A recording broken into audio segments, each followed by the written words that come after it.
off, see what's underneath. You say you're scared and don't doubt it, but skin I just don't need. I hold my eyes in my skull, this is the real me. I just can't pretend you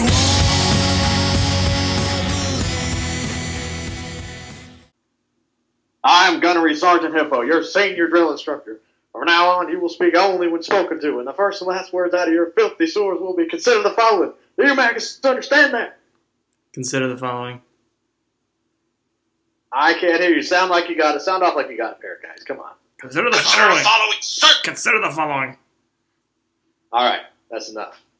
Welcome to this week's episode of Consider the Following. It's been a long break, but a lot of things have happened. A lot of juicy things have happened, some might say. A lot of ins, a lot of outs. A lot of strands going around old Hippo's head, and we're looking to explore them tonight.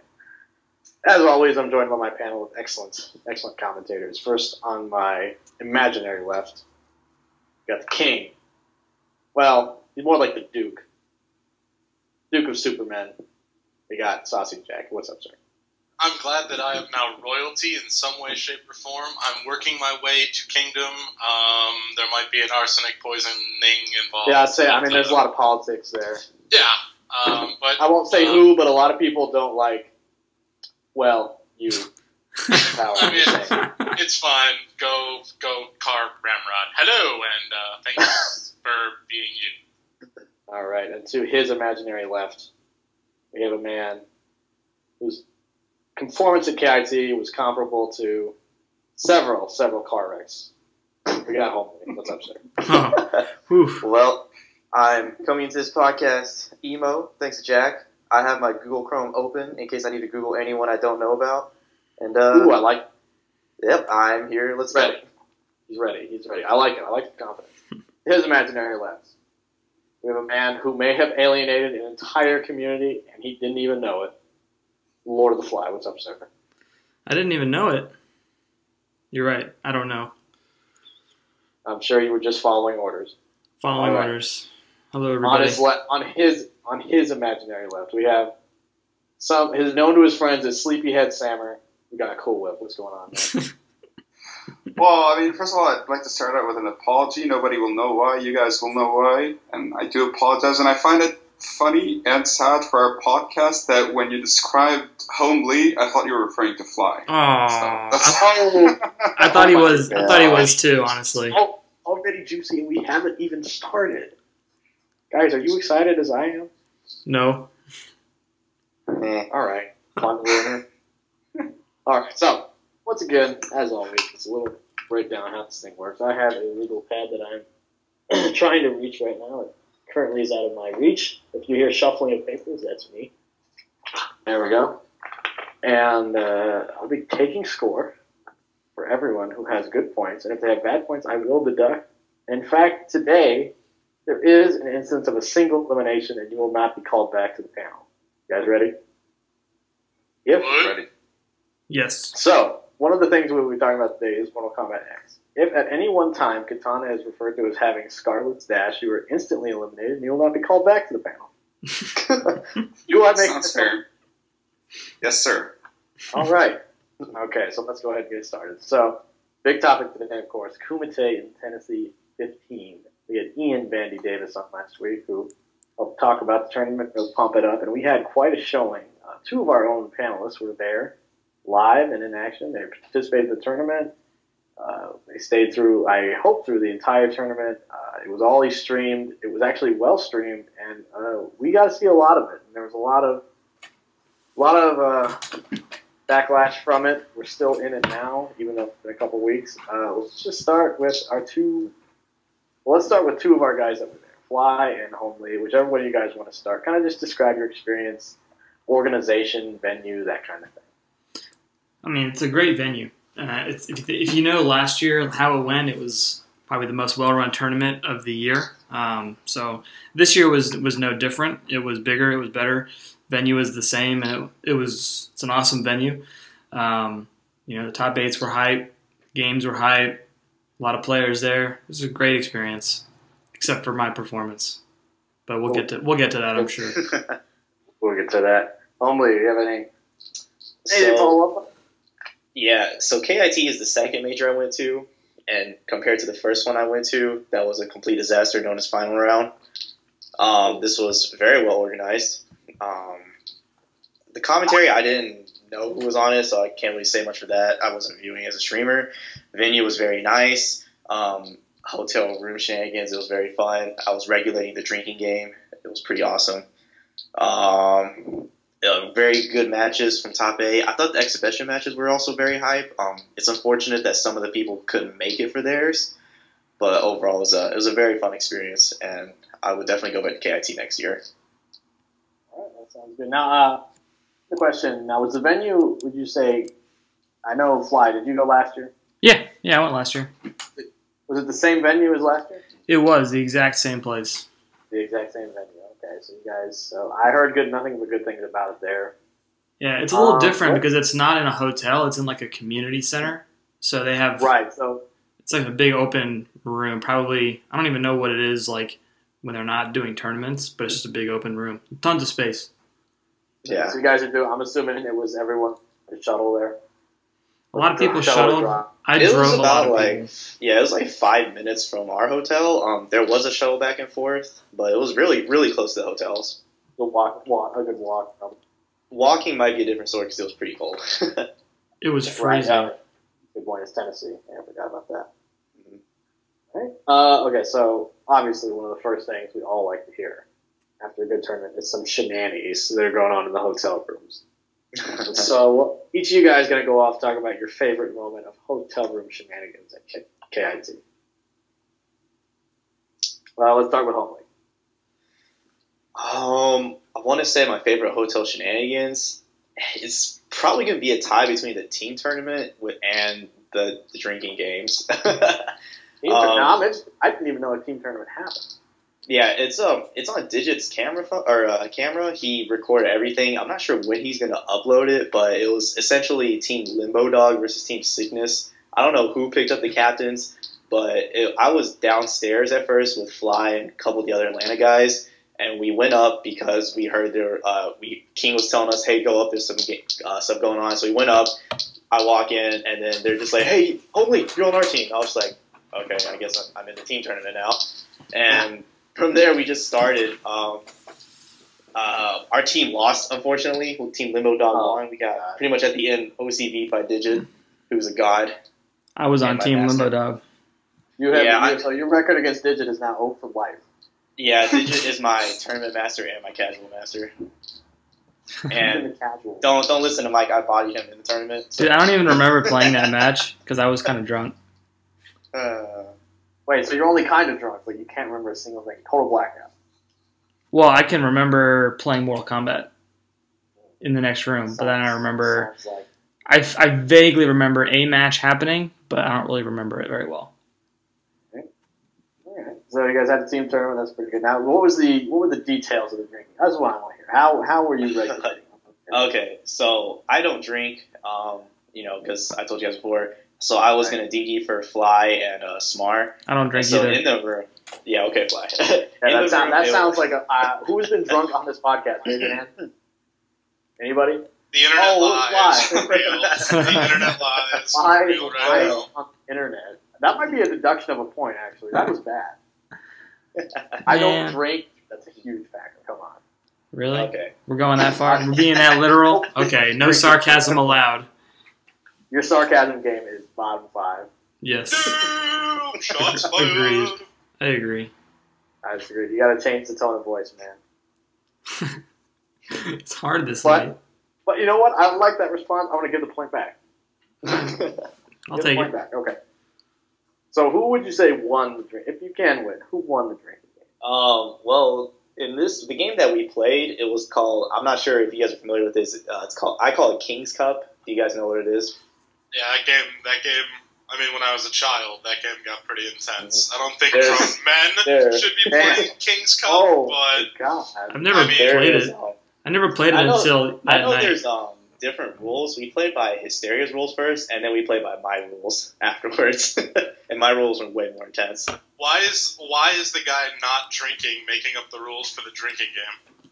Because I played it. Because he was making sure everybody else got really drunk.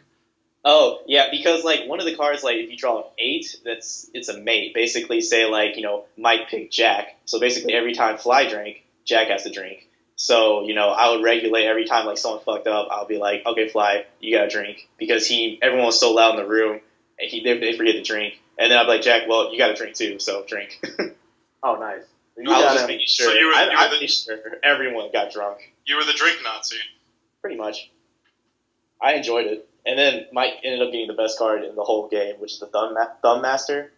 So at any point of the game, pretty much, if Fly puts his thumb on the table, and whoever is the last person that doesn't put their thumb on has to drink. And it got to the point where, like, 4 people were mated together, and so one of them forgot to put their thumb on the table, they would all 4 have to drink. You remember this a lot better than I do. Wait, I'm sorry. Was this KIT or your experiences in Madison, Wisconsin on a college campus? It was What's going on? I mean, we had Ducky drinking. Wow. We had Ducky, Wow, Nicholas Anderson. It was pretty funny. And then they started wrestling at one point for some reason. We do not advocate that sort of drinking on this podcast. I'll have you know. I know. I can't regulate it. I had never played this game before. I was learning as we went. It was an interesting experience. If it wasn't for HomeLee, though, I don't think the game would have happened because half the people didn't know how to play and the other half of the people were already drunk. So, yeah, HomeLee is the reason why that game happened. HomeLee, tell us more about this wrestling thing. Who wrestled who? I think it was White Boy it's White Boy and Smar. I don't know how it started, but Drunk Smar was just like talking massive smack from the beginning of the night. If I had pre-patch Adam, I'd body everyone in this state right now. He just kept going on the whole night. It was funny. Must have been really drunk to say that. Well, I've never seen Casey drink before. Yeah, Smart doesn't drink often, and he hasn't drunk in a while, so it hit him pretty hard, pretty fast. The real thing that we got to talk about is what he was drinking. He was drinking bright blue raspberry vodka. With Sprite. I'm talking the most... No, it was 7-Up. Oh, 7-Up. The most girly of stuff ever. Hey, come on, if you're going to do 7-Up, might as well do Sprite. Sprite's a man. 7-Up tastes like soap. Soap? Yeah, Sierra Mist is acceptable in some circumstances, but of the citrus drinks, you gotta go Sprite. I know, that was the first time I've been to a tournament and not played games. 7-Up got bodied when they changed the fucking taste. When they did the recipe change, maybe... I mean, I don't know how long ago. I feel like 5 to 7 years ago they did a recipe change. Now 7-Up tastes like unwiped beehole. It's terrible. Dude, it 7-Up should apologize. That's gross. It's bad, dude. 7-Up is definitely bottom tier of the clear sodas. I have not had 7-Up in years. It's so bad. Yo, only the old timers remember this, but I would rather have Pepsi Clear than 7-Up. Whoa. Pepsi Clear. Wow, that's there are bombs being thrown, and I don't know if I'm comfortable. Dude, shout-outs to Pepsi Clear and Coke 2, by the way. Those were some Pepsi short-lived experiments. Pepsi Clear actually looks like saliva. It's not thick. Oh. Literally looks like they held a cup up to a baby and let him dribble. I remember this. This was bad. I thought it was just a couple in Montana sat in their bathtub and filled up bottles, and they were like, "Yo, Pepsi Clear, it's fine. Don't worry that the water's a little murky." Montana. Yeah. Hey, it was a gimmick that worked on me though. I bought some. Oh no! Apologize, dude. The first time it came out, you didn't buy a bottle. No, one of my parents did. I had half of one glass and said, "Nope." Okay. Dean Ambrose. See, my parents didn't buy it, so I had to go buy it. So you still drank it. It's the same thing. Cool. Did you get it at the drugstore? Yeah. Jesus. Did Pepsi Clear or Coke 2 ever make it to Lebanon?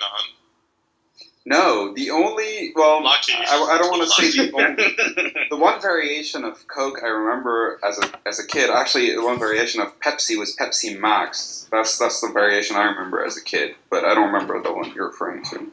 You missed nothing. Pepsi Clear and Coke 2 were absolute disasters. What about Pepsi 1? Was that the 1 calorie Pepsi? Yeah, the gimmick was that it was 1 calorie, and you know what? Secretly, it tasted like Diet Pepsi. Yeah. All right. Okay, impromptu. Here we go.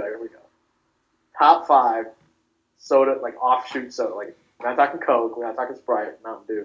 We're talking about the variations, the top 5 variational sodas. Ooh. Start with HomeLee. Wait, variations? Are we talking like? Okay, so you have Sprite, and there's like cherry Sprite, and there's like Sprite Zero, right? Oh, okay, I got you. Favorite variation of soda. It could be any soda. Why would you start with HomeLee? You can't do anything off the cuff. Like I'm comedy. gonna say, ouch. I love And I'm back to being emo. Oh. All right, I'm gonna have to go to Fly then. That is minus points. You were in the lead. There. Ouch. I mean, I actually had a list. Did you really? I did. Did you Oh, did I you Google apologize. top 5 offshoot Yeah. sodas? Yeah. He's just Yeah, gonna we come could back throw with it 5 there. different variations of Pepsi. He's like, yo, No, I mean, I actually number 1 is definitely Okay. cherry dip. Cherry Okay, Pib. if you could get a legit list, I get the point back. Here we go. It's a test. Okay, I got cherry pib. I don't know if you guys have ever went to Sonic, tried their pineapple Sprite. It's pretty good because there's actual pineapples in it. And then I've also had orange Coke. Ooh. Yeah, it at first it's kind of funky, but then after a while you're just like, man, this tastes pretty good. And there's definitely, I really enjoy Coke and lime. I just really enjoy that one. I remember lime. I remember lime Coke. Mm-hmm. And The then commercial. And then number 5 is definitely going to be Mountain Dew Game Fuel, like the Halo version. oh.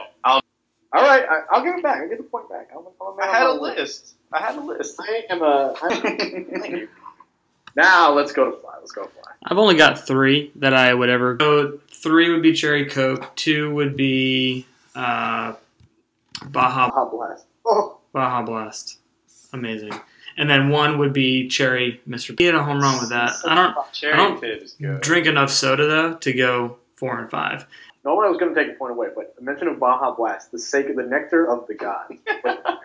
Baja Blast will get a point. It's a one-time only thing. So you kids over there. Yes. I see you scheming. I see Cool Whip. Well, actually, the thing is, we never had any of the stuff you remember of PepsiCo and Coke in the Middle East came up with different shit that never worked. So the one I actually liked was lemon Fanta.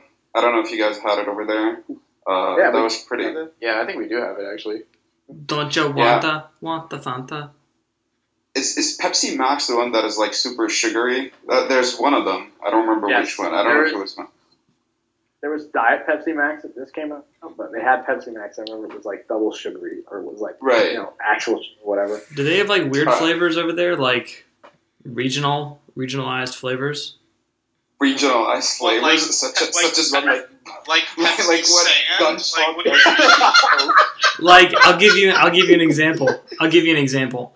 I went to Mexico one time and I had an apple flavored soda that I can't find anywhere. Nobody has an apple flavored soda in the States, but in Mexico that's a thing. I don't know. So I'm just wondering if there's a regionalized flavor over there. we don't have hummus Sprite, no. Goddamn. Dust Storm Sprite? No? Dust Storm Coke? Yeah. No, nothing regional. I'll say this, actually. Up there in Damascus, for real, in Syria, where Damascus actually exists, they do have a local soda called Mandarin Cola. Even though it tastes nothing like mandarin, it's like racist. Why is that? It's not racist. It sounds like it's Mandarin. Well, Mandarin oranges, dude. Oh my god, dude, minus points. Jesus. Jesus, man. Wait, minus for who? You, sir. No, you. Mandarin oranges are a thing. Yeah, I agree. That's a massive backup. Damn. So cool. If you're telling me they don't have Pepsi Camel Spit Edition, like that's not the clear Pepsi. Camel Spit Cola. God, speaking Also, of racists, The no. Pepsi you were looking for was Pepsi Throwback, by the way. Oh, throwback. Okay. That was the sugar one instead of corn syrup one. That's what you were looking for, right? Pepsi Throwback. Yeah, Pepsi Throwback. Because apparently back in the day they didn't used to use the high fructose. They used to Right, use- right. All right. Well, cool. Gave it a. Now I have seen. You don't mess with the Zohan. Did you guys have any of that good fizz bubble? Oh No? my No. Dang, it looks so tantalizing in that movie. Oh well, I'll keep the dream alive. All right, finally, Jack, let's go. Top 5 sodas. All right, I actually thought that this answer was going to be original, and it's not at all. It's a blow up. I'm also a huge Cherry Pib fan, so Yes. It's delicious. That's tight. Dude, Cherry Pib is also, by the way, Mr. Pib in general, super legit. Cherry Pib, tight. This is definitely one that never got to the greater Damascus area, but do you guys remember? It was only around for like a couple months. It was a failed marketing campaign. It was Pepsi Holiday Spice. Anybody? Nope. You remember? I remember that. Absolutely. Yeah, it was around for like 3 months or something like that. I don't know why. I kind of liked it. I mean, I it was okay, apologize. but as a seasonal thing, it probably wouldn't have been that bad. But then you'd have to this mass-produced crap sitting in your warehouse, and you feel like this added. It's true, but it was only around for like a month or 2 or 3. So Yeah. I mean, Was it like a gingerbread man flavor? Because I just googled it. It's got a picture of gingerbread. it was like cinnamon or like nutmeg. I would or say something. cinnamon, ginger. Yeah. Yeah. Sounds awful. Yeah. Dude, Cherry Pib World Order. Yeah, dude, Cherry Pib. Dude, So Cherry that- Pib all the way. Oddly enough, I cannot stand Mountain Dew in any of its. Wait. In any of its forms except Code Red. I enjoy Okay. Oh, All right, Code Red is I'll take a point away. Ouch. Code Red is close to Nectar of the Gods. It's like Nectar Oh, of okay. the. It's like Nectar of the demigods. Yeah. Achilles Dude. Code hasn't Red. graduated to Baja Blast, but he can get down with He can get Code some Red. Code Red on. Dude, Yeah, Code I, Once he gets that heel, though, he's golden. He's Baja Blast. Man. Yeah, Mountain Dew in other forms makes me emo, but Code Red is pretty solid. Number 4, I'm kind of cheating, but I'm kind of not, and I'll explain why. When I say A&W, what does everybody think? Root beer? Root beer? Root beer or cream soda. Yeah, it's their cream soda. That I mean, like. it's got like it's. Yeah, their cream soda It's is. actually, I would argue that's one of the most underrated. It's like you have bars, right? That's like typical Right. root beer that people drink, and it's okay. Well- A&W root beer is okay. But their cream But soda. if you're not getting bottled root beer, it's not the same. But canned cream soda actually very good. I'm glad you're a wise man. Cream soda, I feel, doesn't get enough love in general, but Yeah, like it's that ugly step. It's literally the ugly redheaded step. I love of cream beer. soda. I just didn't realize that was an offshoot. Is that like an offshoot soda, Yeah. though? Would that be in that classification? Counts. I mean, it's an offshoot of A&W, and also there's a Mug. Like Mug has root beer. that's true. Mug does And then too. it has Yeah. cream soda. And then, lastly, is actually just a good old classic, but it's never let me down. Just Cherry Coke, man. Cherry Coke. Don't do. I've never gotten sick of it for some reason. I don't drink too much pop, and when I do, I drink Cherry Coke like once a year. But every time I've had one, I've never been, I never walk away going, well, this was a bad decision. Cherry Coke has always just been a good soldier. It's always done work for me. So Well, Cherry Coke rounds out the list. And Hippo, I am curious as to what your 5 would be, since Okay, you're the I'll host. do it. Someone else has to Alright. ask you. So maybe a slight backup. Mountain Dew Live Wire. Oh, is that the Orange. never had it. orange one? That one was the straight orange too. It wasn't like a mixture like the Game Fuel is. This was like straight orange. I don't think it's around it. I only had it once, and I got it from like a gas station in Florida. Yeah. Another one I love, and it came back, and I got one, and it was so delicious. It's the Surge Cola. Oh, Oh, dude. Surge. Surge is good. Surge is Mountain Dew offshoot for sure. Dude, still you can get it from Amazon right now, actually. Yeah. Yeah, I did. Oh shit, how was it? I haven't had it since I was like 5. Tasty. Dude, at the It's- It was Candy Crush. Tasty. yo, Tasty. HomeLee, I'm do you gonna know? see if I can find some right Do you know at Whitewater in Georgia, Yeah. they have Surge on draft, Whoa. like in the fountain drink. Oh, Well, it's, I might get points just for minutes. Oh, it's time for us to take a trip for that Surge. Yeah, I think it's time to go to whatever, Georgia. dude, all those times my girlfriend was saying she wants to go to White Waters, I totally regret not going now. I have to go to Bumble Screw, Georgia, and get It's ridiculous. Oh. Can we God. talk about how fountain soda tastes a lot better than bottled soda? It Like does. fountain cherry Coke is by far a different soda than bottled cherry Coke. Here's a little known fact. I believe, and In a crazy little thing called love. yeah, some soda technician can come blow me up if they want to. But I believe when you are running it from a tap and you let it run a little bit longer than it should, some reason it tastes better. That's just my experience. Maybe. It's the same thing with beer. When you run beer from a tap and you let it run for a little bit, you always don't let it overflow, right? Yeah. Yeah. And then you wipe off the foam with some sort of stick. You know? It's a thing. Yeah. Soda, you do the same thing, I imagine. It's definitely the head, not the foam. Whatever, man. You guys, You're microbrews and hops. You guys. Look, big guy. I know. I have it on duty. You know, as you know, I have my ear to the ground.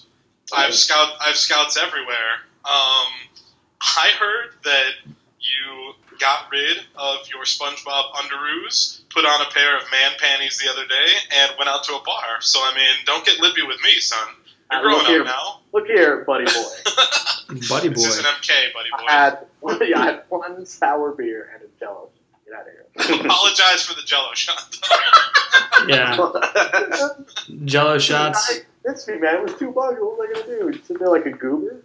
Yeah, I mean, probably. You just push it away and say, I'm not 19, and then move on. Here's what he said. Okay, here's the pitch. Tell me you wouldn't turn this down. Dude, if you take this Jello shot, I will tell you right over there they got Jurassic Park on Genesis. What was I supposed to do?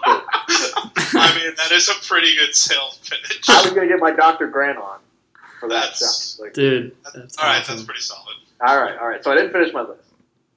So I'm also going to put Cherry Coke on the list. Always good. The classic, man. Never lets you down. Any form whatsoever, it's great. And then my last one. Let me think. This is tough because there's... At Pepsi, it's like I don't like a whole lot of the Pepsi options besides. Like I like Diet Pepsi and Pepsi Max, which is the same thing. But those are the same thing, so I can't really count them. Ooh, I got it. So, as you know, if you've been to restaurants lately, they have magical machines from the future. Dude, those machines are insane. I know exactly what you're talking about. Every product known to man. It blows my mind. It is a machine from the future. It is Magical Adventures. And I went to, there's one of my local Burger King, right? Getting my drink on, and I turned it on, and I had Sprite. I was going to hit up Cherry Sprite, because normally it's okay. I'm not a huge fan, but I'll take it. And I look out, and I see Sprite Orange and Sprite Grape. And I'm like, let's just mix these bad boys. Let's go nuts. And all right. So Sprite Grorange. It's shockingly good. Dude, shout-outs, hold on, because I know we all did this when we were younger men. Shout-outs to when we were kids, and you'd go to the fountain at the local gas station, oh my God. And you would just pour like an eighth of the cup with every single thing that was in the thing. I can't do that anymore. I can't do that anymore. You know what I did? I was at the World of Coke, which is in Atlanta, and I mixed. Yeah, they have this room. If you've never been, you got to go. But they have this room where they have every flavor Coke from the entire world. And yes, they have regional flavored sodas, so hold that. You mix every single one in a cup, I swear to God, you'll have your appendix out the next day, because it happened to me. I vomited in the bathroom, and then I had my appendix out the next day. It sucked. Wow, it's a bummer. So you blame Coke? I blame Coke, yes. Okay, now one more note about those Magical Adventures Coke machines. So as anyone who's been to a McDonald's knows, sometimes you go there for the fries. But we all know you're mainly going there for that delicious High C orange. I don't know where else to find it. Nobody likes that, buddy. Yeah, hey, Hippo, actually in those wonderful machines that have every flavor, you can actually find the High C orange. Like I have it on. That's what I was getting to for you, spoiler. That you now go to Burger King, which has vastly superior breakfast options. Get your High C orange on and be like, oh look, I now can make superior breakfast options. But no, you ruined it. So points off.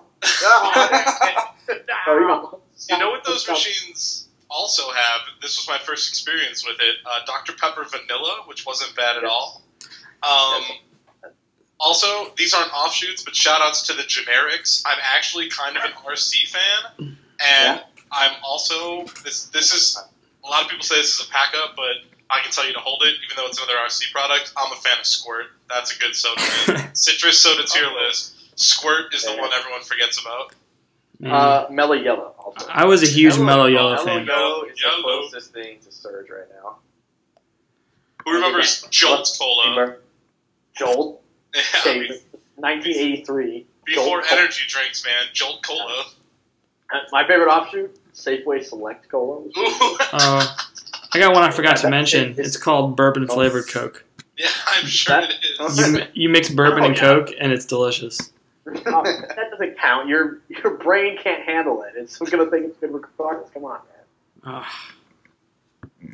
You don't get to go. Oh, the bourbon Coke.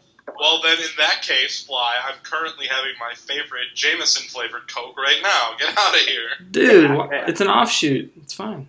Actually, I'm kidding. I'm kidding. I'm a man, and I would never mix my Jameson with Coke. You need to apologize for ruining your bourbon. Dude, you don't ever mix ever? Probably not since I was a child. Dude. Not since I developed manliness. Oh my god. All right, Internet we can all agree manliness. Fresca stinks, right? Yeah, Fresca's terrible. Apologize. Oh, what about Brisk? Yo, Brisk, baby. Do you remember those claymation Sylvester Stallone They commercials? terrify I don't remember those. Really, dude. Fly, you need to YouTube that. I want to. Claymation Sylvester Stallone Brisk commercials. I'll do it later. Brisk, baby. We should put that on the thread. You don't need to. Hit it up, man. Raspberry Brisk. Raspberry Brisk. It's good stuff. All right, we got super off topic, but I Yeah, we did. So I'm gonna do a quick points recap for everyone at home. Fly's got 5 points. He did pretty well. HomeLee had some turbulence, but he got evened out at about 4. So the downward spiral isn't. It's righted itself. You're in flight mode though, so Denzel Washington could flip that plane at any minute. Dude, flip it. But are there snakes on that plane? No. There might be. Jack might lose a point for that one. Seriously, I didn't want to lobby or anything, but good God. I was And just asking. I'll give Cool at points for going, ugh. Shudder, that was great. So Jack's got 5 and Cool has 4. So you guys are all pretty even. So let's get to the hippo-sized elephant in the room. Fly and Cool, you guys at KIT, your performance. Let's talk about them. We're on stream against Lord. You're breaking up, Hippo. Am I? Sorry, hang on. Is that better? It is better. Yeah, you were up on stream, HomeLee, against Lord Digit. And you were up 12, and something happened. Let's find out what happened. What is your first-hand experience there? Okay, so I won the first 2 matches, and then, I was feeling myself, and I was like, man, I got this. And then just the next game, I don't remember how the third game went, but I know I lost, obviously. I was like, okay, well, I made a few bad decisions there. I'm okay. I should definitely stop trying to go for back 3. I knew it at one point, but for some reason kept going for it. And then after I lost the 4th game, Smargasm came up. He was like, all right, you're doing fine. What's going on with back 3? I was just like, I had kind of no clue. It's like, just, we're not coming out. Well, dude, and he was just telling me, just go for the other combo, and I was like, okay. And my dumbass, on the last game, I was like, let me try it one more time, and then it didn't work. And then finally, after I landed a 1-1-3, I dashed up and did 1-2-3. And at that point, fortunately, it was just too late. I just made bad guesses, and I just got dominated. I should have just got outplayed, and it sucks. Yeah, I mean, I think I counted the amount of times that you landed that. Yeah, I think I did. And I would say it was 0.5. Yeah. It was pretty bad. Why not go for 1-2-3 back to the battering? It would have been so easy. Yeah, I don't know. I guess because 1-1-3 is always like my go-to string, and I usually don't swap from it unless someone knows that small gap you can down one. And unless someone does that, it's kind of like my go-to string constantly. Because, I mean, it's like plus 10 on block. I mean, it's pretty good. Plus 5. Oh, plus 5. Oh, Sorry. Regulated. Damn. Yeah, you might need to apologize, actually. Sorry about that. The question is, Coolin was he doesn't even actually... compete in tournaments, or he won't even know if he's not a person. He might be me. The The question Apologize. is, was Cool Whip regulating, or did he just see, no matter what's being said, I mean, I can downplay this, and we can drop it from 10 to 5. Oh, that's a point. No, to well, Jack. you can hold on. You can Sick plug in burn. your Injustice disc and check it out, Jax, and then you'll apologize to me. I'm not apologizing at all. I'm saying you're probably right, but I mean, let's not pretend that you wouldn't take an opportunity to downplay. Further, can we talk about how Conor McGregor is destroying this bullshit? Yes! Oh my God. That's why I've been quiet most of the podcast. I've been watching this, and Jesus. Oh my God. Dude, you guys in that UFC nonsense? Yeah, Yes, I'm that derail this. No, I apologize. I respect- Real men watch pro wrestling. I will no. I approve of UFC talk all day over pro wrestling talk. Right now, I'll give you the talk. There is a German, and he is getting pissed on by an Irishman, and it is awesome. That is awesome. I'll drink to that. Oh my goodness. Oh, pack it up. I'm sorry, continue with the podcast. I'll be back. If you're not sure when the podcast is being recorded, you can look at your pay-per-view schedule of UFC fights and find out. He just did time Active- this. If one of us disappears tomorrow, you know who it was. Holy shit. Dropped him with a Alright, body so, punch. Killed him. Sorry, never mind. Hopefully, Yeah. who did you lose to in losers? I lost to the guy that I said was going to eliminate me, Sickness. Oh no! Oh. So here's how this game went. I was like, because Sickness, like literally when we're just talking and like laughing and stuff, me and Sickness were really cool. Well, wait a minute. Wait. I'm going to back you up a second to the podcast where you said that Cygnus wasn't going to do well. I said Sickness was going to get top 8, which he didn't, so you can hold that. And then you say, watch him knock me out of the tournament. And then Yeah. there you go. So I called everything. You can still hold that. I'm just reminding the audience who maybe not have listened to the old podcast Yeah. so they know the whole Yeah. history. That's all I'm doing. Yeah. So I went into that match and I was like, fucking Aquaman. And then me and Sickness were really cool. We play Halo from time to time. We'll text each other. And then we were just laughing going into the match, and he was just like, dude, I haven't he's already like trying to rub in my face. He's just like, dude, I haven't played this game. I played this game like 40 minutes ago. I was just like, shut up. Oh and my then- god! So the score went up 2-0, and I was getting dominated. And then I was like, okay, fuck it. I went Bane. I beat him the third game. And then the second game, it came down to like the last like 30% each, and he made the right guess and beat me there. And I was like, damn it, if I did the other thing, I could have won. But yeah, You gave it your best shot. yeah, I unfortunately had to eliminate my teammate after losing to Digit, and I was then gonna say, let's acknowledge the other pack up in the room. yeah, How many times have we had to Oh, hear yeah. about Green Lantern and Xenomorph? Yes, the funniest thing, that's actually the funniest bit. When we have the Bill Refer of Green Lantern thing, HomeLee says, Dude. and I quote, if you want to know, you don't know how annoying Green Lantern is for Batman until you play Zeno. He It's not true, only man. name-dropped the character, he name-dropped the player. Dude, and Yeah. you can't even parry between back 1 and 3. I never said Uh, you couldn't. What? So I'm just saying, get the knee pads out. No, I apologize completely. It is time. I apologize. Okay. Dude, I had my knee pads on as soon as the episode started. I'm glad. I already do. Glad you took that pre-shot. Yeah. Although, I play Xeno like a billion hours, so like I know how he operates. Were you able to backdash or parry back one three at all? No, actually, Mike was telling me to do back. Dude, one, I back one told three. Eric, I was like, yo, wouldn't it be hype if you parried back 1-3? So And he was like, no, it won't work. no, oh my god, Mike. I was like, Mike, I'll do it, but not often because and if I keep doing it often, he's just gonna do back one rockets. I'm gonna eat 40% at that point. Dude, that's So, not what you said. You're Literally, like- okay, Mike. Literally, I didn't parry back 1-3 at all until the very last match when he had like no health left. I just walked up to him. I was like, he's gonna do back 1-3 here. I know it. And he did back one, and I just threw out a parry, and that's all I won. Because I didn't do it all that whole match, so it just caught him off guard. So you beat him with a parry. Yeah, it was pretty cool. So Mike's coaching Oh, actually my led God. you to this win. Hey, I was yelling at Mike when he was playing semi-review. I was like, jump 3, Mike. Jump 3. And he started doing it. And Dude, it's Nightwing. What else am I going to do? lose. Oh! That happened later. Not get top 8. That happened later. Oh. Oh my god, this regulating. Oh. Hey, HomeLee, why weren't you why weren't you punishing Torpedo with a 1-1 straight grapple and actually getting some damage instead of like that's the thing because that was just me not thinking.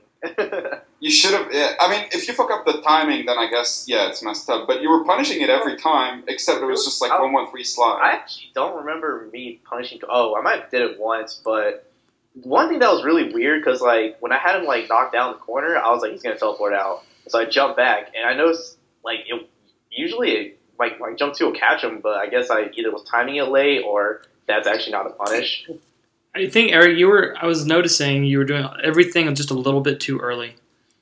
You were just a little bit ahead of yourself in every situation. You're a real eager beaver. Yeah, I think that's what it was. Usually when I start getting tensed up, like I start doing things too fast. Well, I think that's why the back threes didn't come out. That's why you were jumping back too early. And he was still invincible from the teleport, and your jump 2 was whiffing. I mean, I noticed those things. I was like, because it's just a split-second difference, and you would have had a really good read. But yeah.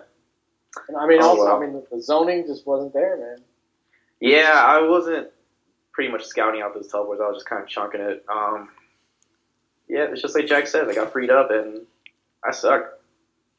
Whoa, well, at least you beat your master. At least you beat the Lord Master Xenomorph. Alright, but it is what it is. You know, Sickness ended up getting, I believe, top 16. Yeah, no, good for him, man. I'm happy for him. Alright. Now, Mr. Fly. Let's talk about what some are already calling the worst streamed match of the entire year. It's only January. But I think it will hold up. Wow. Dude, I'm pretty sure it will hold up. Unless MKX has like some really whack-ass characters, I'm pretty sure this match is going to hold up as the worst streamed match. Versus Cruza. Well, hold on. Before we go into that, I got that match on stream, actually. Yeah. That is... It wasn't supposed to be on stream.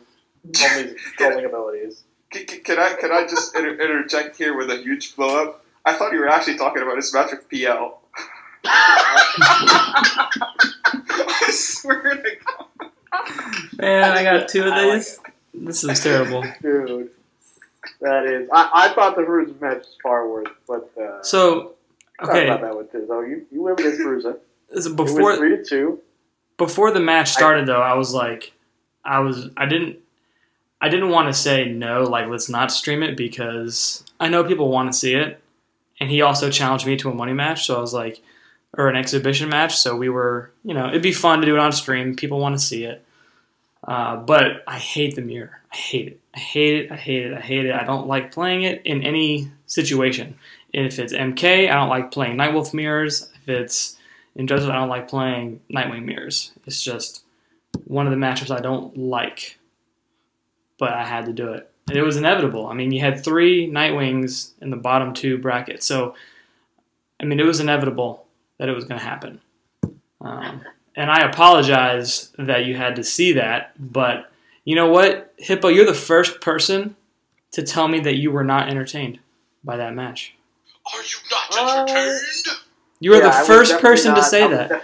Everybody would be like, I was in the crowd, just rolling my tongue at this match. I was not South, no.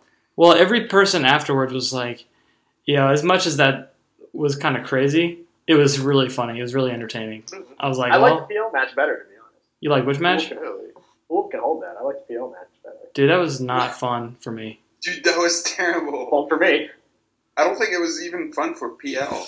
No, I mean, we'll get to that match. Dude, the best part about the Fly versus PL match was when all the Nightwing players went up to Fly and started giving advice, and then Carl's just looking at Fly like, seriously? And then Jeremiah goes up to PL and like, you got this, Carl. We all know PL. Props to Jeremiah. PL is a strict anti-coaching zealot. Yeah. You know what he said to me? As soon as the match was over, he goes, never listen to those people coaching you. It's going to distract you, and you're just going to lose more. And I was like, thanks. You just 3-0'd me. Get out of here. Well, hey, take the advice from a tournament veteran. Yeah. That you guys all blew up last podcast. Hold up. He's an Evo winner, man. Come on. Wait, although 2-time. PL maybe sometimes it was 3-time Evo champion. I was the only one that didn't blow him up last podcast, and now you guys are saying, maybe you should listen. Dude, Hold on, nobody ever Hold called him on. a bat player, Yeah. dude. And when PL was playing Darkfire, Jupiter went up and he was like, "Hey, Carl, you know trance reverses your controls, right?" Like, he stopped him like mid-sentence and Carl's like, "Yeah, I know." And then next match he gets hit by trance and he just gets opened up again. Oh, no. It Dude, was funny. Jupiter was like, "I just wanted to help him out, man." that's an apology that's yet to come, but we'll get to He that once one. openly urinated on a copy of NFL head coach. I mean, he is serious about this anti-coaching business. So, That game sucked. knows what I he- urinate on it too. what's that? I mean, yeah. That game sucked. Watch I'd to piss play on it games too. where I don't play football. Sounds awesome. That sounds terrible. Dealing with the logistics of running a football team with a bunch of stingy owners. Sounds great. That's right. Sounds like their training manual. Yeah, it's training manual indeed. So there was a lot of missed flying graces that weren't punished. A lot of wing dings. A lot of I'm the only night wing at 50-50s, ending with stat spin and the double dash and a scrimmer. Let's talk about that. What was going on? Who double dashed in Extrema? What are you talking about? You on every knockdown in the history of ever. What are you talking about? Saying I think every it's- time I think it's down pretty to stat straightforward. spin, go into a scrimmer, double dash up, try to do the overhead. I mean, it was. What happened to Mr. I thought you were Mr. 50-50. It's because it worked on KDZ. It all depends, Sure, man. It all depends. Like, you got to make a read, you know? I don't know. Dude, those matches, The those, overhead. dude, I don't remember. I honestly don't remember. I have to make a read, and I just It's okay. did random All of- stuff. I hate All of mirrors. Sly's matches were streamed. We'll find it. They all were We'll streamed. Every match that I played at KIT was on a stream somewhere. It's terrible. So you I think know, you're I a good understand. You would look. Unreactable 50-50s are cool, but you know what's even better? Up 3 and up 3 down 3 shenanigans. Yeah. Dude, I went for an up 3, and I missed it. I ended up getting in the I corner. did see that. I remember that. And Yeah, I think you cornered yourself. I did. I Yes, cornered In myself. fact, I remember the up 3 happened, and I just remember going, "Whoa." Dude, I did the Nightwing same players, thing. I did you the same Nightwing thing. players, between up 3, flip kick, and Grayson on knockdown, it's like you guys are on a fucking mission to corner yourselves. It's unbelievable. Positioning, man. Hey, hey, shh. What? If I can, Dude, I don't mind being in the corner, because if I can get out of the corner, it means they're in the corner. That's okay. Yeah, but nobody puts dick They in were it. already in the corner. Well, that's- Idiot! Get out of here. In that situation, you are correct. I'm saying in general, though. Guys, That is- fighting game 101 from Lord of the Fly. If you're in the corner, you get out. And you jump They're out. in the corner. It's, Damn! it's true. Got It's- him! It's true. It is true. I cannot deny that. You cannot deny my logic here. That is perfect. That's a classic old argument. You can't That is- just my argument. That was the John Madden analysis. Thank The you. John Madden. If I get out of the corner and they're in the corner, then they're in the corner. I'm in the corner, and then I was in the corner, and then I'm not in the corner anymore. Turducken. Tough acting today. Boom. So PL match too. We got to talk about this. It was not your finest hour. Yeah, those matches, like each game, the momentum was in his favor, and it came down to, me trying to read when to interrupt 4-2-3 breath, and he just did a good job of countering my reads. I'd go to down 1 and stack, and he'd just back up in 4-2-3 again, and then I'd read the backup, and I'd go for standing 1. He'd blow me up. That happened a couple times, and then with 40 to 50% combos and interactables, the matches were over quicker than I could say KDZ final round. So, Actually, they felt a lot longer than that, just watching. well, it's because he was patient, and I Yeah, no, he played it right. It was a bit boring. I mean, if there was a clinic on how to play the matchup for Superman, I mean, that was it. Like, he played it extremely well. And he didn't play any rush down other than, like, safe rush down. He didn't go for things that were not guaranteed. So, Well, I want to blow up Yeah. PL for something he had little control over. The fact that he played the matchup right turned everybody to being unbearable about revisionist history about whether KDZ played the matchup wrong at all or not. And doesn't matter whether they're right or not. It's just like it was a year ago. Let it go. And the street chat was filled with comments about that, and the forums were filled with comments about that. So I'm blaming PL for that. The problem, I'd say let's not ignore Nightwing Day Zero. I mean, he blew you up, man. well, no, he didn't. I mean, you got to hold that. What are you talking about? he blew me up back in the day. But let's be honest. He blew you up again, dude. You didn't see that? When did he blow? When did he blow me up again? I don't know. Did I miss it? Like Anybody else? He wrote like an essay to you. You probably just ignored it. Probably. But let's be honest though. What KDZ did wrong at final round was he made one mistake at the beginning of the match, lost the life lead, and then had to come get me because I was counter-zoning him the whole time, and that's how I won the match. It pretty much came down to him having to come to me, which if you can be that person with the life lead, you have a huge advantage in any matchup. So. I was just saying, I heard you were part of that toxic TYM community that downplayed that matchup. I still think it's 6-4. It's not 7-3. I still don't think it's 7-3. But I do think that I did not play it smart. And what I should have done was when I realized staff wasn't working, I should have gotten into Eskrima and did a couple safe dashes where I could cover more distance instead of using Flying Grayson, where I would get lasered back to full screen again.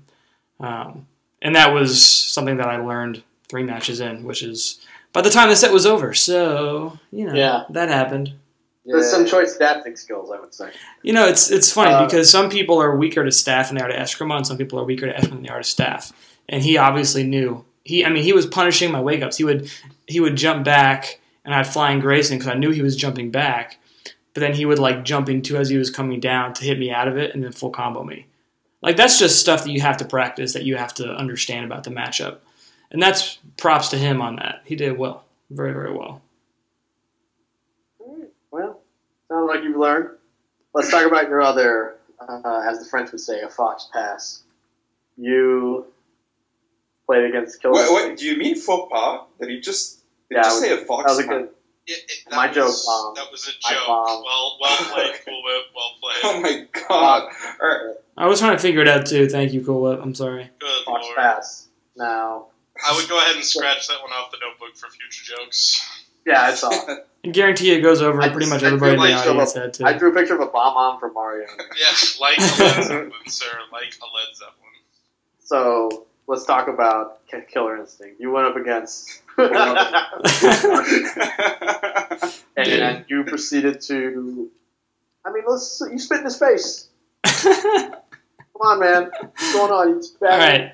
Let's talk about Killer Instinct. If we're going to talk about it, let's talk about it.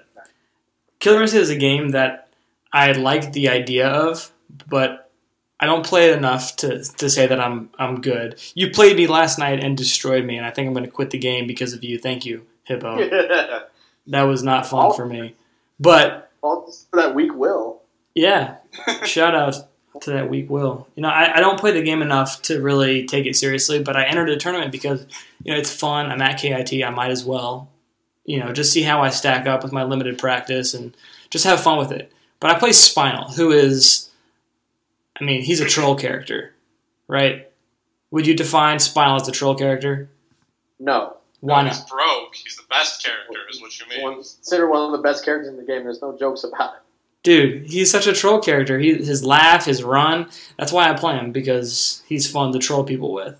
And run around and act like a fool. And, the more disrespectful you play Spinal, the more fun the game is. And that's what I do, and that's what I did in tournament. The guy who I was playing, what's his name? Is it Brandon Alexander? Is that his name? I believe so, yes. So apparently, after the fact, I found out that this guy is the founder of Ultra Arcade, one of the guys who's responsible for the pop bonus at KIT and part of the Cup series or whatever it is. I'm just running around hitting taunts and trolling, and I almost beat him. Teabagging. I don't even remember the teabagging. I don't remember that.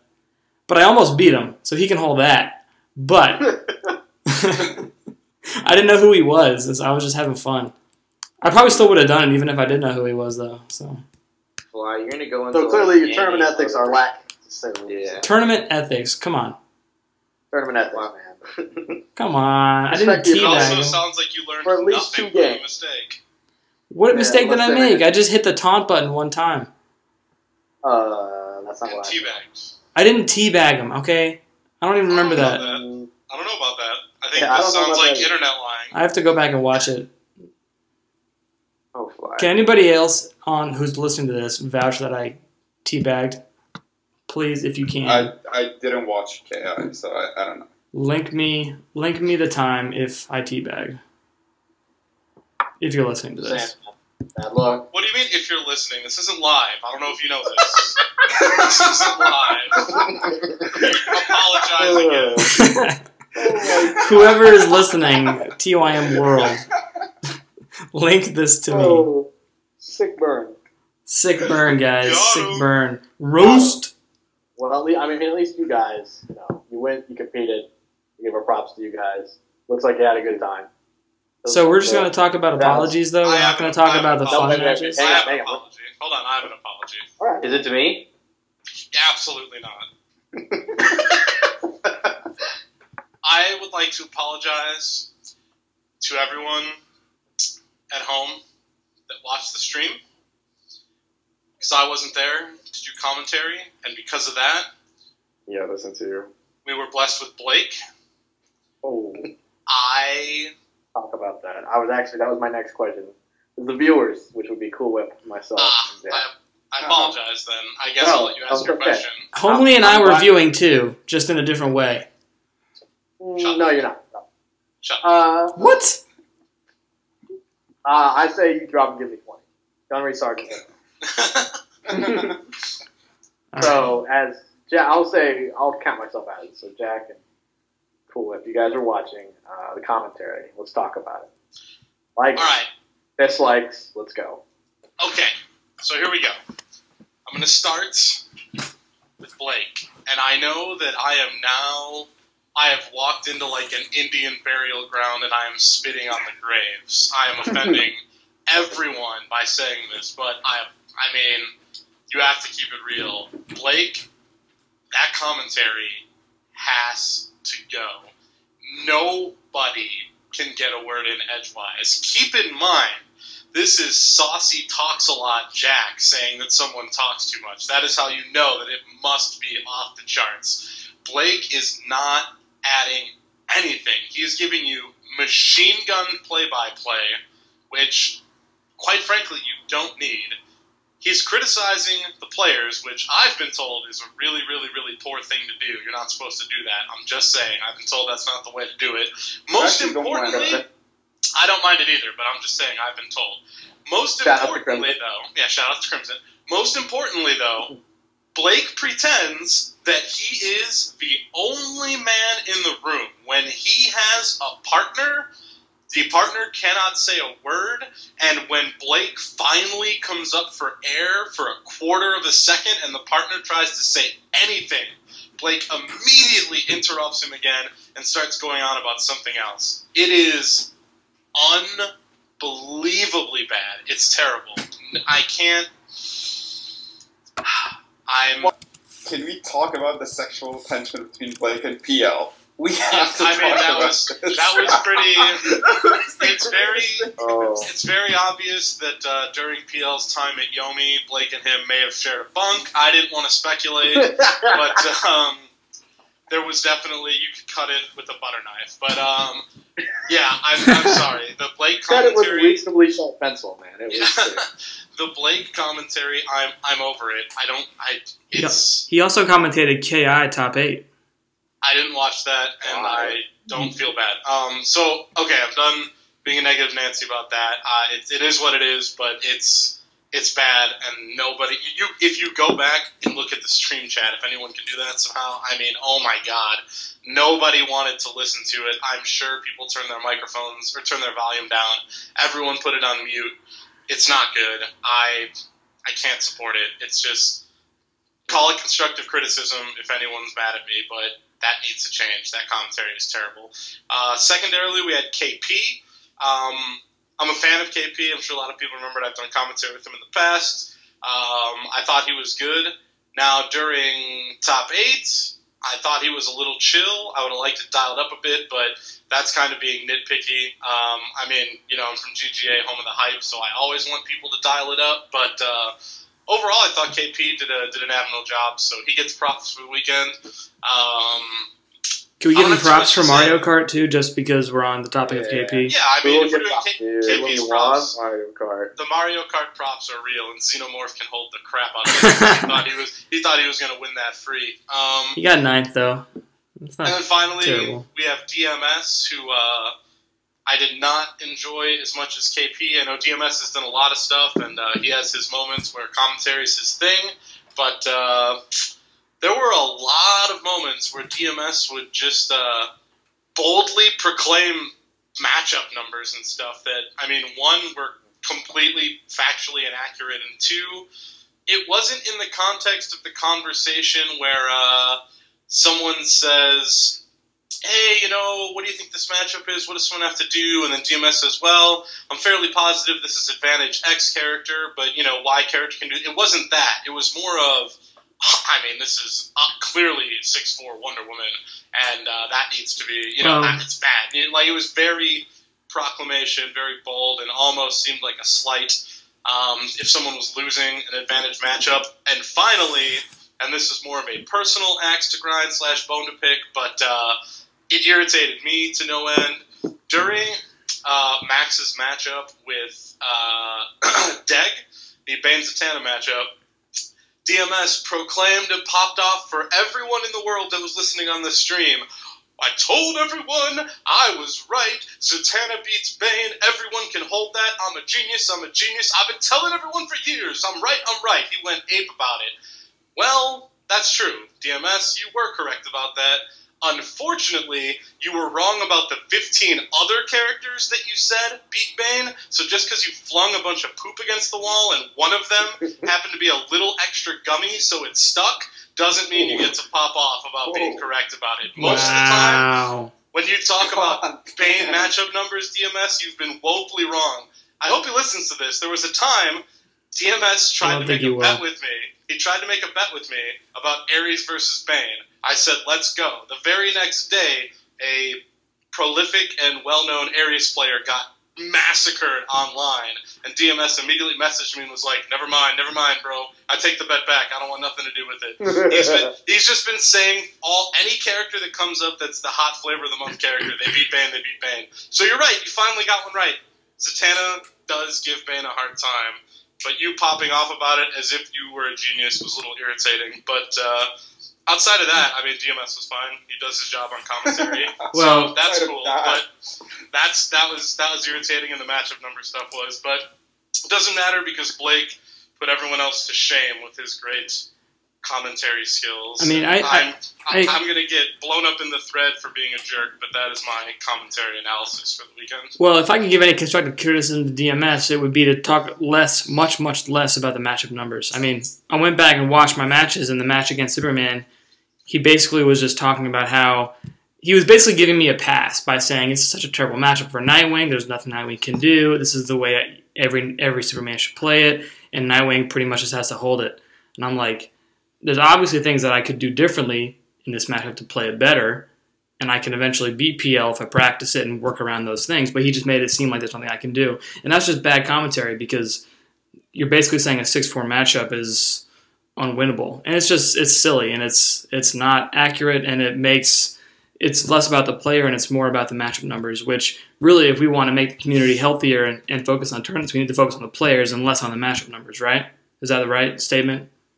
I mean, I agree. Yeah. To me, here's the thing. When you talk about matchups on commentary, keep in mind, not everybody watching understands the matchup. Like, if you're not a Nightwing player, maybe you'd have a vague idea how Superman is a matchup, but you don't understand the specifics. Now, I understand that as a commentator, if you don't play Nightwing, you probably don't understand also, other than the fact that, Superman can lame him out, you don't understand the specifics. But if you don't, then probably don't talk about it. Now, if you could explain certain options that this character has that makes the matchup so difficult, and you talk about that a lot during the match, that's fine because you're watching it, as a viewer, I'm watching it unfold too. And I can kind of relate what the commentator is saying to the actual gameplay.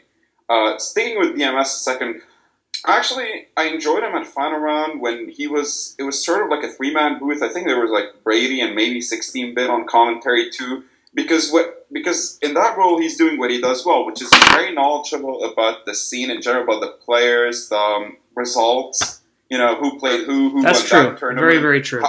How many times these players have met before, what tournament, what happened. That adds sort of legitimacy and relevance to the match. So he's really good in that role.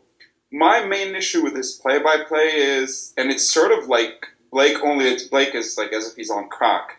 It's when you're doing play-by-play, that doesn't mean you describe every single bit of action you're seeing. Like Blake does it, obviously, I'm not going to talk about Blake because I think there's no way I could possibly describe it better than Jack did. But talk about DMS, he obviously doesn't talk nearly as much as Blake and actually allows his partner to get a few words in.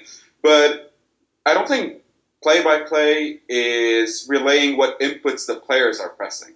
So, jump in 2, 1, 1, 3, straight grapple, back 3, jump 3, back to 3.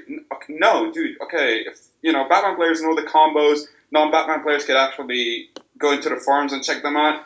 That's, you don't actually just have to describe the inputs. It gets it's sort of like, it gets repetitive with every single combo or every single string or whatever. So that's sort of my only problem with his play-by-play in general. Kitana Prime, I thought he's chill. He was a bit, I agree with Jack, it was a bit too chill at times in top 8. But I'll take that any time of day over just, I want to ask everybody, what's the top 3 commentators in the community for NRS games? Who are the top 3 in your opinion? Starting with you, Cool It. I want to know. Okay, honestly, this is gonna come off. I'm gonna come off like a major dick. If we're holding commentators to actual really good standards, nobody genuinely stands out to me. Like, here, I just said it. Honestly, I'm not being a dick. I just think if you want to be super nitpicky, nobody stands out. But accepting what's available, I think MLG Brady is fine because MLG Brady is more professional than Agenda Brady, who can be allowed to talk about whatever he wants in other tournaments. Even then, he spreads a lot of. I don't want to say a lot, but I still watched that Blake Tyrant match, and he goes, "That is a block infinite. You can't do anything about it." That's not true. But, okay, let's, this is just like false information, but still. Brady variations like MKX, I like it. So, MLG Brady is fine. I also think what helps MLG Brady is the fact nobody complains that he talks too much because Juicebox knows nothing about the game. So, Brady has to talk all the time. That's true. That's the truth. Brady has to carry the commentary, and he does very well. I think Brady is really good at, once he actually, because at MLG he's not playing, so he's not really worried about his results. So he generally gets into the gameplay. And it helps that Mortal Kombat and MLG, for the most part, the tournaments were awesome. So he was really getting into it. He was getting hype. He sounds professional. I think MLG Brady is good. I think, who else? Top 3? You said top 3? I actually like Jack's commentary for the most part. I don't think, I'm not ass-kissing. I don't even think that's a huge compliment. I don't think, he stands oh, what a great commentator. I think he does what needs to be done. You originally said nobody, so... No, I think if we're comparing to actual good commentating standards, nobody stands out. I'm not saying nobody's good enough. I'm just saying nobody stands out as, oh, what an awesome commentator. You know what I mean? I accept being a shinier piece of garbage. I appreciate that. I was just messing with you, man. No, I'm serious. I'm serious. No, I'm trying to say. No, I am cool being the tallest midget. That's fine. I appreciate that. Thank you for I like the fact tallest you're pragmatic about this. And who's 3? 3? Oh, gotta be Godspeed. No. Whoa, hey. I don't like his commentary. 3 would be I can't think. Oh, Darth Arma. I actually enjoyed Darth Arma. Because he's a good combinator, even though sometimes he talks a lot. This is so real right now. No one. That's his catchphrase. No, I don't know. It didn't really ring any bells. Next time you watch Arma do comments, and I love Arma, and he'll be on my list of top 3 too. But I'm just saying, next time you watch him, this is so real right now. It's his thing. So those would be my 3. The only thing with Arma is if you can pretty much tell who he's rooting for a bit. If you when PL dropped that combo against Sonic Fox, Arma sounded disheartened But, I mean, it's understandable, I guess. But yeah, Arma would be in my top 8. So it's Arma, Brady, and Jack, probably. That would actually be a pretty good three-man booth, except Jack and Brady talking over each other would be pretty awesome. I think it would result in a misfight. Yeah, poor Arma. He'd have no chance. I'm actually with you. Brady with a suit on is top tier, and Brady without a suit on is bottom tier. It's super interesting that he's so polarizing, but when Brady puts the suit on, man, I mean, we've blown Brady up a little bit on this show before, but you cannot blow up Professional Tom's commentary. I think it's really good. So there's that. Arma is, I think, one of the best three. I think he's solid. It is so real right now, but Arma's funny. He's engaging. He has the right mix of telling people what's going on and, at the same time, keeping it fun. So I think Arma's good. And no homerism. I mean, I just personally love it, even though I know some people don't. But 16-Bit's commentary is also really good. And I think a lot of people remember and always think about 16-Bit as the GBS commentator. Because, at GBS we tend to go that's live, the best version, to be honest. have a good time. It's true, but it is the least professional by a mile. Yeah. 16-Bit does do a good job when you're at majors or big tournaments of, telling the story, painting the picture. He's obviously incredibly knowledgeable about the game. So my top 3 would be Brady with a suit, 16-Bit, and Arma. I actually think 16-Bit, one thing he does really well that nobody else does when he commentates professionally is he's good at explaining the competitor's mindset while playing the game. Like, he will tell you things about what you need to do in a longer set. Like, let's say, the loser just reset the bracket in the final. He'd explain how that actually affects things as far as your approach and the adjustment and that sort of stuff that only somebody who's a tournament veteran can do. It's like a sports analyst. They can analyze the offense of a football team or a basketball team and tell you how the defense is a shift, whether they did it right or wrong. And that's something that 16-Bit does really well. Is analyze the movement and analyze what? What? Why is he analyzing? Dude, I said analyze. Analyze. Was that a deliberate joke or analyze? Not analyze. Dude, tomato to analyze. It's the same. It's the same thing. Talking. Fly his 4 white Zinfandels into his evening. What? Jack. Dude, we need to direct next time I go to Chicago. Yeah, man. Let's get turned. All right, my top 3. I choke on Kush, indecisive, and no, I'm just kidding. I actually like professional Brady. I think I like Arma a lot when he commentates. My issue is that I've seen him commentate at a tournament where he's been a complete douche on the mic. Like accents, weird stuff, just unprofessional, and so I have trouble separating that from awesome Arma. Are you referring to that one time at TFC where you confused them for Mr. Aquaman and Clark Luther? Because maybe they're the ones doing the redneck accents, not Arma. If I am, then that's on me. My bad. But if you gave Arma a chance like Brady had with the suit and professional, I think he'd be awesome or better than Brady. So actually, I'm just imagining Darth Arma with a suit, and it's hilarious. Yeah, it would be pretty. Would he still have the Batman hat? Batman hat. That's He'd have to. That Batman hat is part of his. Yeah, I think it's fused to his head. Shout outs to Miguel and his Batman hat. The third one I'm really stuck with though, because part of me wants to say 16-Bit, the other part of me wants to say Jack. I don't know who to pick. Yeah, I don't know. Shiny turd. Jack is a medium-sized version of 16-Bit. That's true.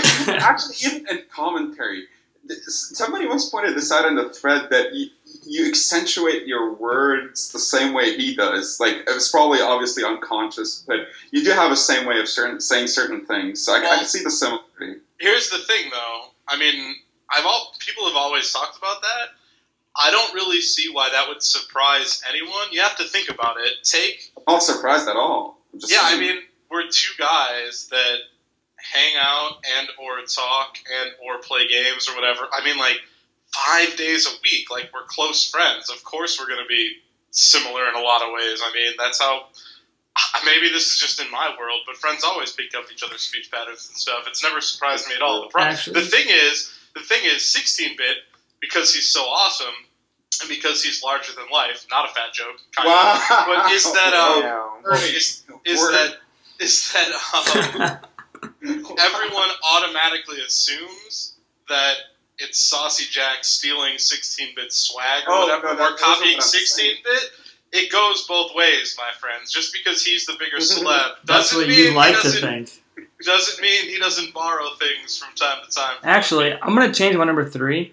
After listening to this podcast, like, every Saturday night with you a-holes for, like, 8 weeks now, I actually really would like to hear Hippo on the mic more. Do you wait? Hold on. Have you not listened to 1940s radio? Because that's all you need. Oh, wow! Really? What do you mean? It sounds like exactly what it means. You sound like you should have on a 3-piece suit, and I'll tell you this match isn't worth a hill of beans. I'm King Hippo. It's very 1940s. I did once say that as a can of footsies weren't worth a tinker's damn. Yeah, so I actually love Hippo on the mic too. I think he's pretty top tier. I haven't heard enough of his commentary to put him on my list, but Hippo is solid. But, well, that's what I'm saying. I haven't heard enough of it either, but through this podcast, I feel like he would have a good personality for it. No, he was good on the mic when he commentated that. What was it? The West Coast tournament. You were on the mic. Yeah. Yeah, into the top 8. You know, actually, yeah, and Sajam has a pretty soothing voice, so it was a good combination. Sajam. You know who actually did commentary?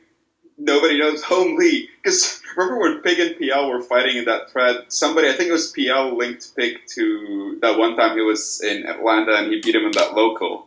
Oh, so yeah. I actually clicked on that video, and lo and behold, I'm like, wait, that's a familiar voice. Wait, is that HomeLee commentating? And much to my surprise, yeah, you commentated that match, and guess what? You actually spoke a lot. I'm proud of you. Oh, yeah, I'm a lot more alive than in commentating Atlanta locals. Points maybe for HomeLee. Maybe you should get alive on this podcast, you demon. Well, I'm playing Jack for making me emo.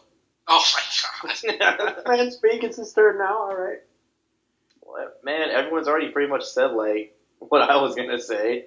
Pen at the wall. Just say the same thing in a unique Asian way. Okay. I rank. Dude, I gotta cut you off, man. It's a family show. Alright. I'm gonna say Blake. Stop. Plain Finn. Oh my god, apologize right hey now. guys, Matt Schultz here. Okay, guys, I really want to say this commentary, this tournament, this is just so garbage. I don't understand why the level of play is so bad. Man. How will apologize? Okay, HomeLee. This variable blocks done. Instead of doing top 3, Eric, do your bottom 3. Ooh, yeah, awesome. I think everyone should get a turn at this, including Hippo. Bottom 3. Okay. I'm sorry, Hippo. I'm not trying to steal your thunder, bro. I'm just curious. Hey, if you bring the juicy, I will go on. I am Lucy when it comes to the juicy. Ooh. Okay. Oh, Jesus. You also need to play notes for that. Actually, bottom 3. I'm actually kind of flipped myself. Alright, bottom 3. I mean, I remember when, a long time ago, when Mr. Aquaman used to commentate, he was pretty good. But then ever since that whole TFC thing with him and Clark Luther on the mic, I was just like, I'm muting this. Like, that was so bad to the point where it's number 1 on my worst commentating list right now. God, it was bad. Number 2, honestly, I'm gonna give it to Indecisive when he's not at a local. At a local, he's awesome, but other places, Wow, the break is on last. 3rd, I think I'm gonna give it to Blake. He's hyped for the first. If you're a first-time viewer listening to Blake, it's awesome.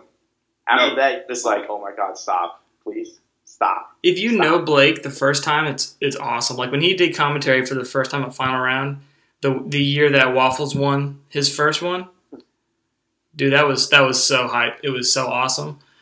But it got really old after that. Oh wait, actually, I'm gonna take away Indecisive. Actually, I'm gonna put Zen Furby on there with this whole I could have beat Chris G. I could have been something. Oh my god. Oh, Jesus. I'm putting that. I'm Oh. swapping that Indecisive for that. And those are my bottom 3. I got 3. M2 Dave. Listen, dude. Listen, He's rushed down. When has he ever done commentary though? I just don't want to hear it. You're doing I like don't. power, like those what do they call them? Console combat locals? Yeah. Oh yeah, Oh, that's man. true actually. A great I mean- quote Oh yeah, was- the boosty thing, obviously. What is You this did a- sleep bullshit? Dude, teleport, man. It's broken. Okay, it's broken. I No. don't care. So he's one. 2 would be CD Junior. Oh, Terrible. Because he doesn't take it seriously. Like, if you gave him a suit and a tie and MLG, he'd be like, listen here, man. Listen here, man. Oh my god. This Remember is, when this is- Brady commentated that set with Ryu 48 and in Super Bowl, and Ryu 48 actually counterpicked with Jax against Sonya, and CD Jr. goes, "I'm the only Jax who can beat Sonya," and goes, oh, and actually in Super Yeah. Bowl starts winning, and CD Jr. on commentary, he calls Ryu 48 by his real name, which I don't know what it is, so I'll just call him Jose. He's like, "Yo, Jose, are you serious right now, man? Are you serious?" I was like, "Okay, stop." And he wouldn't shut up. Like, he was heckling him as he was playing. Yeah. It's It was terrible. a bit annoying. Like, it's funny. It's the same thing with Blake. Like, it's funny if it's the first time, but doing it every time would get so old so quick. Like, not a consistent good commentator. Definitely on my bottom 3. And then my third one might either be, man, and 2 of them did it that final round, either be DMS or Blake. Probably because they do it so much, it's kind of just wearing on me. Oh, we forgot to talk about DMS doing commentary for his own match. That was bad. That was terrible. That's something I know missed. some people might Oh, have been entertained by the gimmick. I personally didn't like it. I turned them And if I'm the opponent, I would hate that, by the way. That's true. Like, it was funny because Peanut was kind of winning free, but if it's a competitive match, like, I'm sorry, but this is just, like, very distracting. They actually did that? He did that in tournament? Yep. Yes! Wait a Yeah, minute, I wait a was minute. why you had the headset So on. DMS on. had the headset, and Against Peanut, he commentated his own. how match. come I haven't heard about this? It was not memorable. Wow. You were over there warming up, Mike. You were warming up at the time, I think. My 3. You mean cooling down? Ah. My warm-up matches were all getting me cooled down for my tournament matches. I do have some things in common with others. One of them is Blake, obviously, sounded from my discussion from earlier. My second one is a newcomer to my bottom 3 list. He's bumped someone else off because this was awful, and that just happened to KIT. And that is Peanut commentating MK9. Yeah, that let's was, talk about that. the apologies that need to come out from Peanut are on levels I don't even want to pretend to understand. That was terrible. And he falls into a category of a lot of other things. If you don't play the game, don't do the commentary. I can't stand that. Yep. Peanut wasn't an MK9 player. He's already apologized to me in private. But I'm just saying, you need to apologize again, Peanut. That was terrible. So Peanut doing MK9 is my second least favorite. And my third, I'm going homegrown. The blow-ups are real. GGA Phil Pops needs to never... Actually, I just took GGA Phil Pops off my list. Phil, you got a reprieve. You're in 4th. How could I forget Delridge? Oh my god. Oh my god, you're so mine. Delridge is... That's interesting. Wow. Delridge, I know he's a And Chicago it's guy. Evo. You gotta keep in mind, the Yeah. stage makes it worse. See? I know he's a Chicago guy, and he's gonna... Not that he would ever listen to this, but if anyone tells him about it, he'll call the real Illuminati and have me taken out. But Damn. his commentary makes my ears See, bleed. this is not a biased podcast, all of you naysayers. That's true. I just blew up Chicago and then accidentally blew up the other Chicago guy, but then took him out. Phil, you're only the 4th worst. Don't worry, buddy. My bottom 3 would be Blake for all the reasons mentioned above. Juicebox, because like if you don't know the game, I think my funniest, Oh, my Juicebox favorite was thing terrible. about Juicebox at MLT is I think he thinks every character in MK has Cyrax damage. So you'd have like 60% life. Dude. Johnny Cage, Wait. not Johnny Cage. You get like what's that? Okay, wait. So I know Juicebox is a commentator at NLG, but who is he? Like, I actually don't know who he is. Well, then just YouTube him. I don't like he's some Dude, Capcom player. he would like try to guess the combo damage, and then get regulated by Tom like before the combo was over. I was gonna do like 45%. Tom's like, no, it's gonna do like 33. And in the end, it's probably 20. Dude, how did he get chosen to be a MLG commentator? Dude, it's so bad. Nobody knows. Like, my favorite thing is, like, it would be the decisive round, right? And, like, some character has at least 60% life left, and I don't know, maybe some character doesn't do a lot that, like, then you jump in punch by Jax, and he goes, this could be it! Like, dude has 60% down life left. What do you mean this could be it? And it's fucking Jax. So he would be my the second on the list, and the third would be Delridge, obviously. Yeah, obviously? That's interesting. I mean... Wow. And Delridge, because I still remember when PL against Pig, and Pig lands a combo with Melina. It's the same. It's sort of like a juice box thing. And Delridge goes like, "Oh, this is gonna do 40% damage," and Medina's immediately like, "Dude, this is Melina." I mean, he's lucky if he like closes him on 30. It's meterless. So yeah, that sort of stuff. I mean, non-knowledgeable, not interesting, not entertaining is probably like the worst combination. Yeah. Hippo, you want to chime in yours? So I am not as harsh because, I mean, my field is, I mean, it's basically a performance. I'm in front of people talking a lot. And I understand that it's very difficult to do. Nevertheless, when there's thousands of invisible people judging, it's not easy to do. A lot of people can't control what they say. People have speech patterns. It's just something they do. They tend to repeat themselves.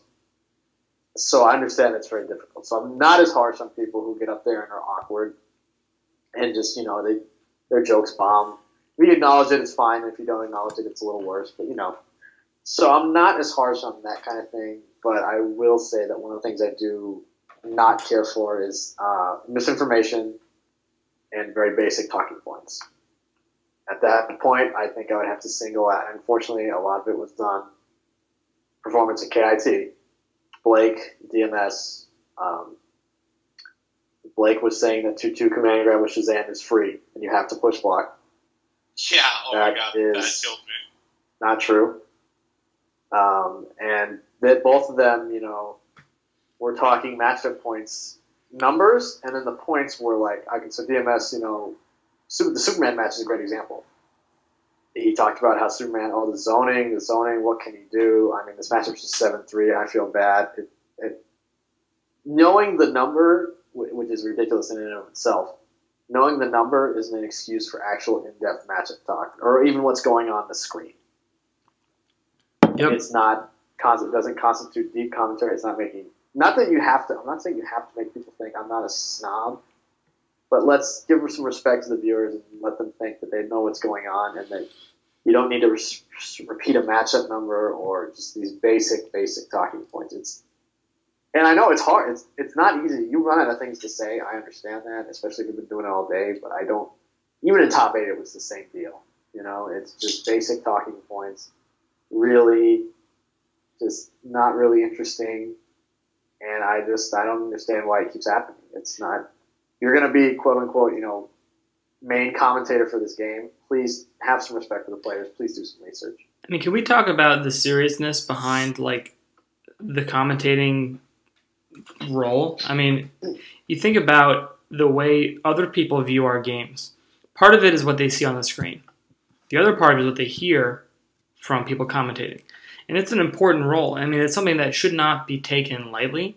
It doesn't mean you put on a suit and all of a sudden you commentate. It means you need to take what you say as seriously as everything else. And it's important, and it's, dare I say, just as important as what is on the screen. Because even if you have less than the highest level play on the screen, the commentary can make what you see interesting. It's a great point. And I think there's some things like, okay, for example, in pools, it's really because it's a loose atmosphere, things like that. I don't mind the spamming of the community meme jokes, the kind of the silliness, the little it's definitely a little less serious for sure. You can go crazy in pools. It's fine.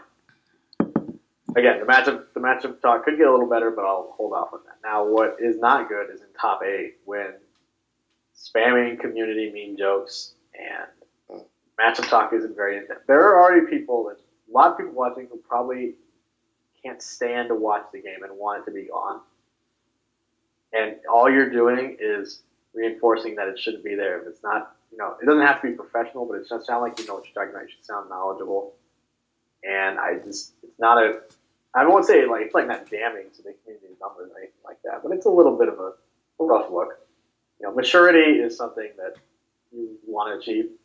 And I think when you have your the quote-unquote top commentators who are doing most events are still doing meta level 1 matchup talk and matchup numbers. Numbers have no place in commentary. Get them out of here. Agreed. I don't ever want to hear them. That's for the forums to talk about. It's not to talk about on commentary when there's something very real happening on the screen. So I think you're right. I think it definitely does a little bit to people's first impressions. Not that it matters who, if someone thinks we suck or whatever, who cares? But first impressions are always good for, anything out there. If we're going to grow bigger, you want people to look at you. You want the spotlight. Prove that you can earn the spotlight. Well played. Slow clap. That was good. Yeah, that silence was just us being in agreement, by the way. Yep. That and you're the host, so you have to then tell yourself Yeah. good answer and then go on to the next question. Award myself yourself some points. 30 Yeah. points. Award yourself some All right. points and move All on. right. So we're still on KIT. So let's try to get it back. Sorry for bringing us off course. Let's try to bring it back in. Before we get to the top 8, let's go around everybody quick.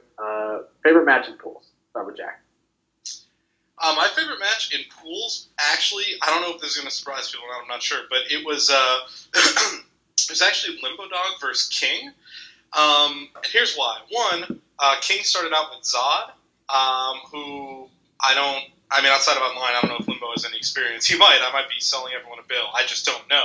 But it was interesting because, one, you have a player that is obviously considered much better than the other, right? So King is, way up there when compared with Limbo, based on tournament history.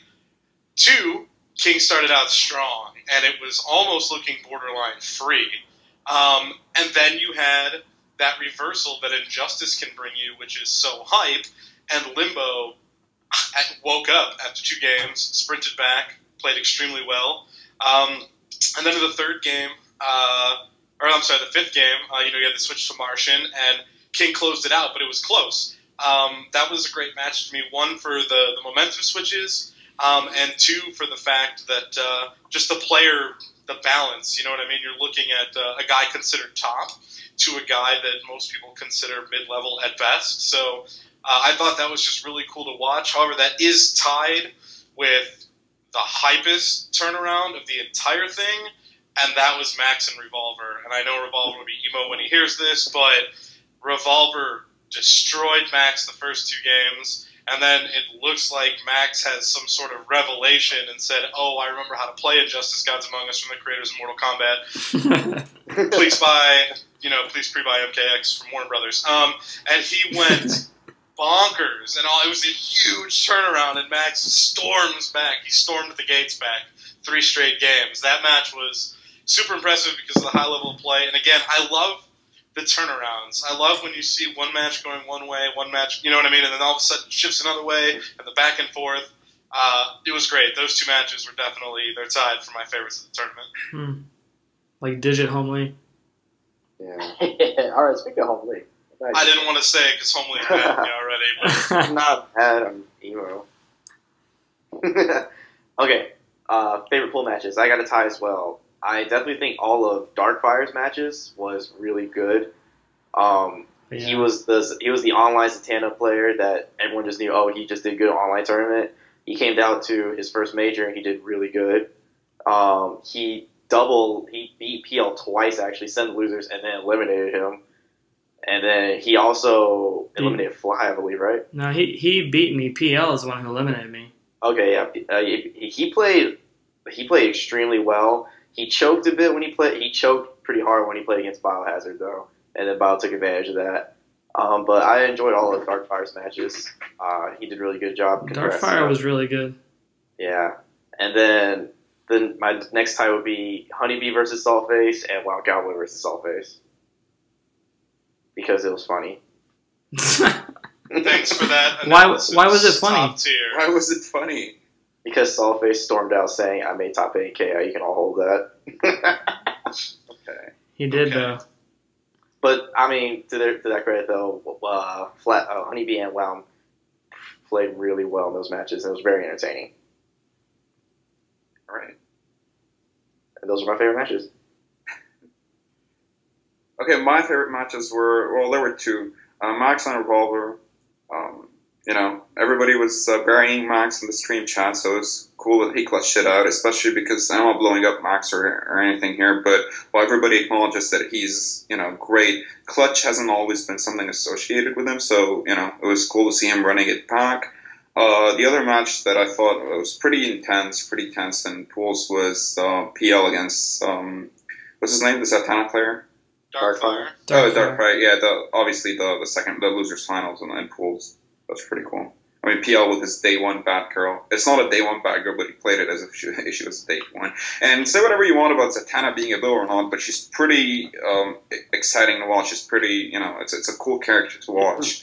So, is that the bill of thrill for tonight? We don't get to see her often. What's that? Is that we're gonna do a repeat bill or thrill, Zatanna?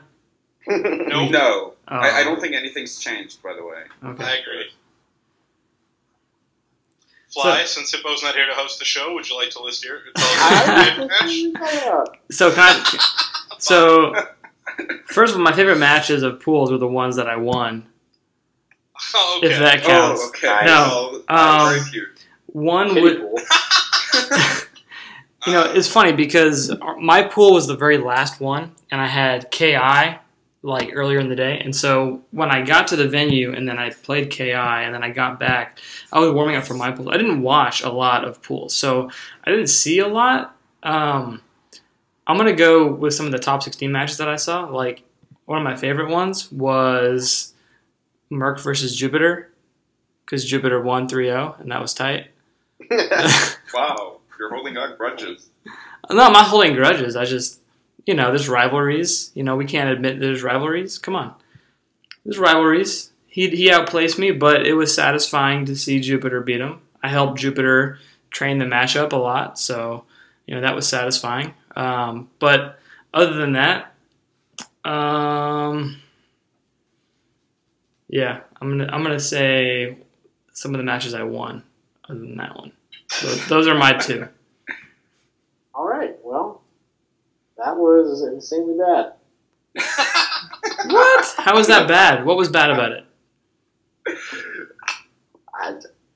Exactly. When two of the matches that you played were noted as, quote, the worst hours of my life. I Hippo. don't know if you could say they were my favorite. Just because you hate Nightwing doesn't mean you should take it out on my I don't gameplay. hate Nightwing. I'm actually sorely sad when watching other Nightwings play together.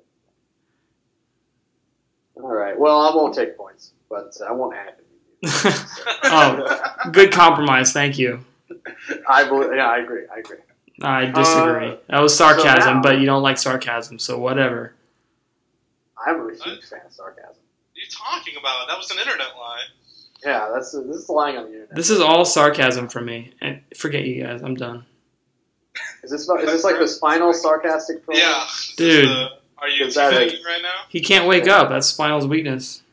That It's is teleport. absurd. That is absurd. We're not going to talk about that. It's absurd. Oh my It's god. absurd. You can stuff his Absolutely teleport, absurd. and when he comes back, you can just... He's Oh my just God. a little, Anyways, he's a little anyways. upset about getting bodied by Thelonious James. Free up!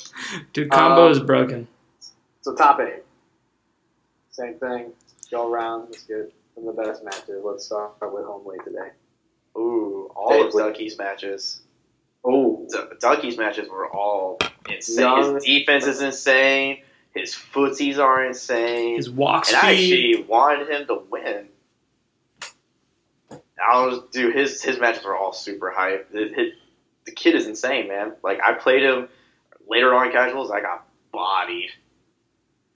God, but his matches were super hype. yeah, he was definitely clean. All right, let's go to Cool Whip. Well, I want to mention a match at top 16 first. Okay. Merc and Ducky. Not necessarily for the quality or like the fact that we were all happy or whatever. It's just because it was legitimately intense.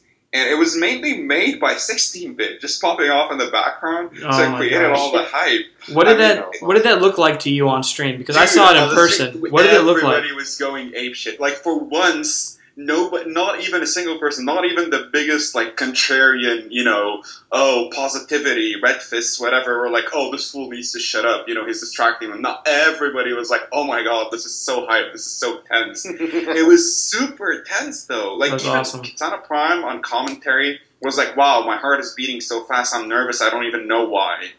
And because, the nature of the matchup and Ducky plays so patient that like you could pretty much watch the match every chip at a time, sort of.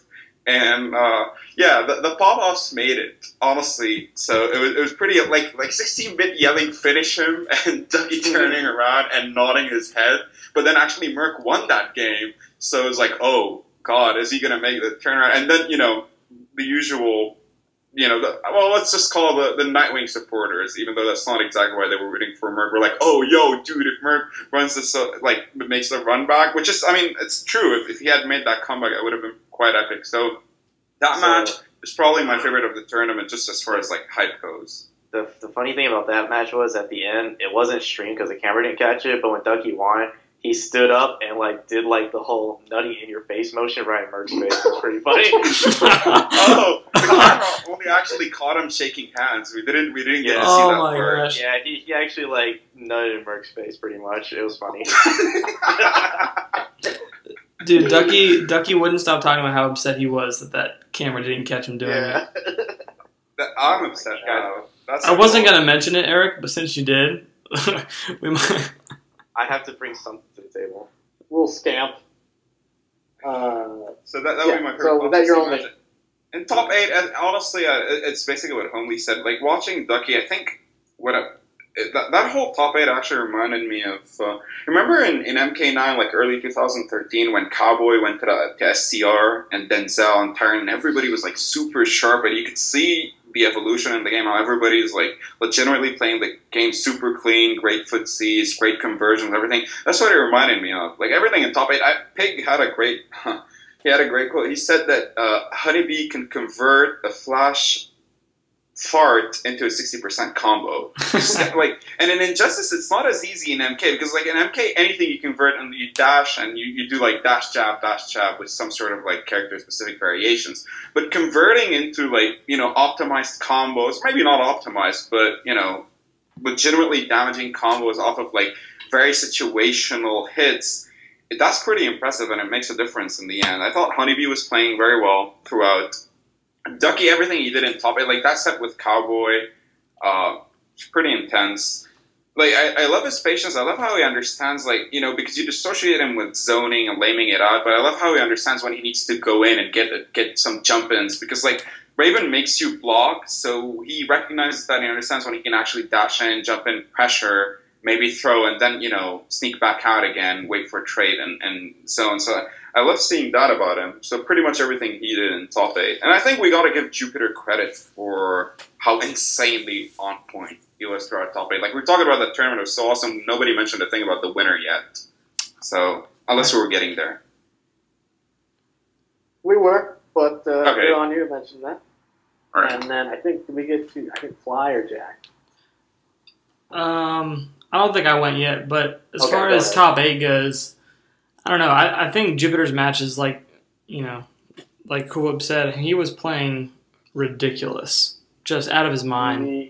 He looked clean against Flash. He knew what he was doing. He looked like he knew exactly what he needed to do to get the win. But Ducky was also really fun to watch. If we're talking about entertainment, Ducky takes that very much so, because it was very entertaining. You don't get to see a lot of high-level Raven, and he did a really good job of showcasing what she can do, and the patient walking back and forth. You could probably count on 1 or 2 hands how many times he dashed in top 8, and it's just that patient play from him that's really impressive. So I don't know. I think Ducky's matches, Jupiter's matches. I mean, they were all really impressive. Top 8 in general is very impressive. I mean, Cowboys play is always, as much as I hate Sinestro, he's very impressive to watch. You know. Yeah, Ducky really understands Raven's walk speed, like, and uses it so impressively. Like, I've never seen anybody play her. Well, I mean, Glass Sword is the only other Raven, but I think that's actually what separates them. Yeah, I agree. And Jack. Did we get Jack? I don't think we did. Well, I'm also, I mean, I'm going to be parroting everyone else in the answer, but the reasoning will be different. While the show stealing of the tournament was done by one blind Ducky, and I understand that he rubbed some people the wrong way, hate the kid or not. No pun intended. He played his little California took us off in this tournament, and I couldn't take my eyes off my laptop when Ducky was playing. He impressed me to levels that I haven't been impressed in a really long time. And here's why. The match that stands out to me is the Honeybee match. And I'm coming across from a biased point of view, but I think you'll all understand why that was important to me. Ducky's training partner, one of his training partners, is the Snake. Another BLT guy, Yep. up-and-coming Flash player. Very good Flash player. Yeah, but he's not Honeybee. Snake will be the first to tell you. He's got a lot to learn. He's getting there. He's won some BLTs lately, but I don't think even Snake's mom is confusing him with being the best Flash in the world. But he's really good. However, the point is, there's always this talking point. If you're not playing so-and-so, you're not going to understand what's going on. You just don't know. Well, hold that.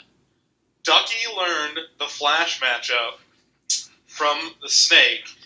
And, by the way, before I say this next sentence, because it's going to sound dickish, it's not supposed to be, it's just a fact, but I do think Honeybee's awesome. I do think he's the best Flash in the world. I don't think there's a question. And I think he's an amazing player. So I apologize in advance. But against Ducky, Honeybee was outclassed. That was super impressive. They were not playing the same game. Ducky dominated it. And that was based off his training with a lesser Flash player. So it goes to show that if you work hard, if you're smart about the game, if you understand what's going on, when you come across an opponent like that in tournament who is undoubtedly better than your training partner, you can still win. And watching that was insanely impressive. He was on another level. I do also have to shout out Jupiter for the work that he did. That was, I don't care what the matchup numbers are. As we've seen throughout the history of this game, it's not exactly like there's a line of Martian Manhunters and there's 6 of them in every top 8. There's a reason that one of them is head and shoulders above the rest. Jupiter played insanely good. So you have to give him his props. But match by match, favorite match of the tournament was Ducky versus Honeybee. Ducky was just on another level. All right. Yeah, sounds like I think it was definitely a very, very good top 8 as far as skill-wise.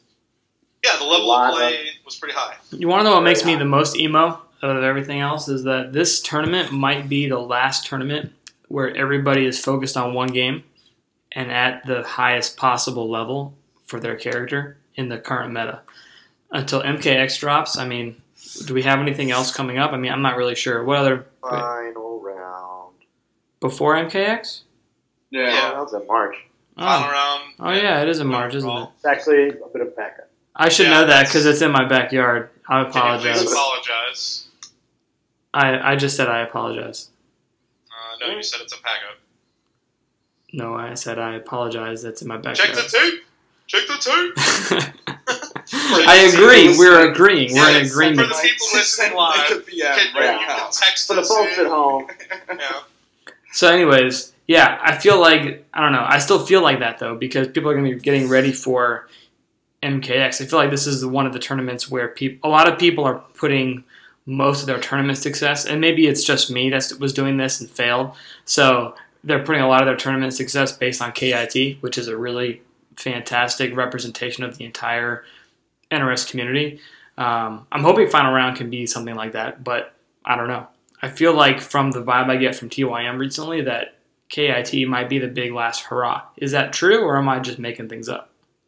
I don't know if you're making things up, so to speak, but it does Isn't that a feel topic that in the way. script? I hate to shut you all up, but isn't that a topic in the script that we're going to tackle later? Is it? Yes. Gonna Yes. restart? I'm not going to stop someone from free flowing. So Yeah. go ahead, folks. I'm free flowing, guys. I'm sorry. I'm free Oh flowing. my god, your flow is terrible. You are like the 2 chains of flow. You're Anyways. like. I said your flow is more like EG flow, right? Yeah. Oh. Line drop. I'll just make it quick then, since we'll talk about it more in depth later. But I think you're accurate. I know, that's I think, what I'm saying is if you're on the topic, go ahead. I mean, I'm not. all right. Well, in that case, pack it up. I think you're correct. It seems like, at least from a lot of the people that I talk to, as we know, my ear always to the ground. But yeah, it seems like I think Winter Brawl and Final Round are the 2 big tournaments remaining before MKX. I don't think I'm missing it. I think it's just those 2. I'm not. With KIT, people had been talking about it for ages. There were a lot of people were going from a lot of different areas. So with Final Round and Winter Brawl, I'm just not sure how many people are traveling there. They don't sound like they have the buzz. Now, that's not necessarily to say that the level of play at those tournaments won't be high, but it is possible that you're not going to have representation from all across the country there. Further, it does seem to me, but this is totally reading between the lines, I'm not quoting anybody, but I do get that vibe that a lot of people are kind of done. Not done as in they just sold their copy and they're going to pretend their character never existed, but the training days are over, the grinding is over, the trying to discover new things in the lab is over. I think a lot of people, it sounds like, are content with where they are and they'll play it out until MKX comes. So I would say it's not guaranteed that what you're implying is true, Mike, but it does. I agree with you. That does seem to be the vibe that I'm feeling too. I'm not backing it up. I'm not implying that. I'm just saying that's the vibe that I get when I read TYM, because I would prefer for Injustice to have a strong presence at Final Round because it's in my backyard. It's the game that I enjoy most. KI is a piece of shit. Thank you, Hippo, for ruining it for me. But Hey! Those were poorly done combo noises. Those were terrible. Noises, Dude, I felt like I was getting command grabbed all over again.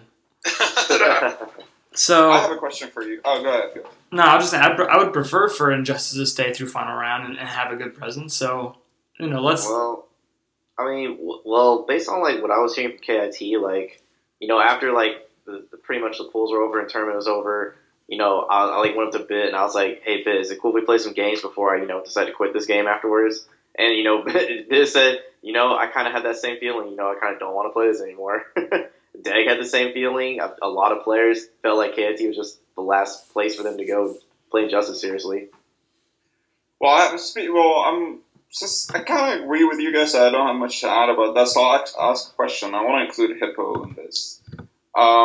Because we always hear about it, especially we heard about it in MK9. Now, it's going to be interesting to see if Injustice actually gets announced for EVO. Maybe it will change the tone a bit. But, it's the question everybody asks. Why can't this community play 2 games at a time? Why? And first of all, do you actually think it's a legitimate question? And if so, what is the answer to it? Or is it even true? They do play 2 games at a time. I mean, people are still playing MK in tournament. They're just not practicing it actively. I have a theory. Is it a fair question? Yeah, go ahead. I have a theory on that. I thought about this a lot actually at KIT because I struggled to do 3 games. I did MK, KI, and Injustice.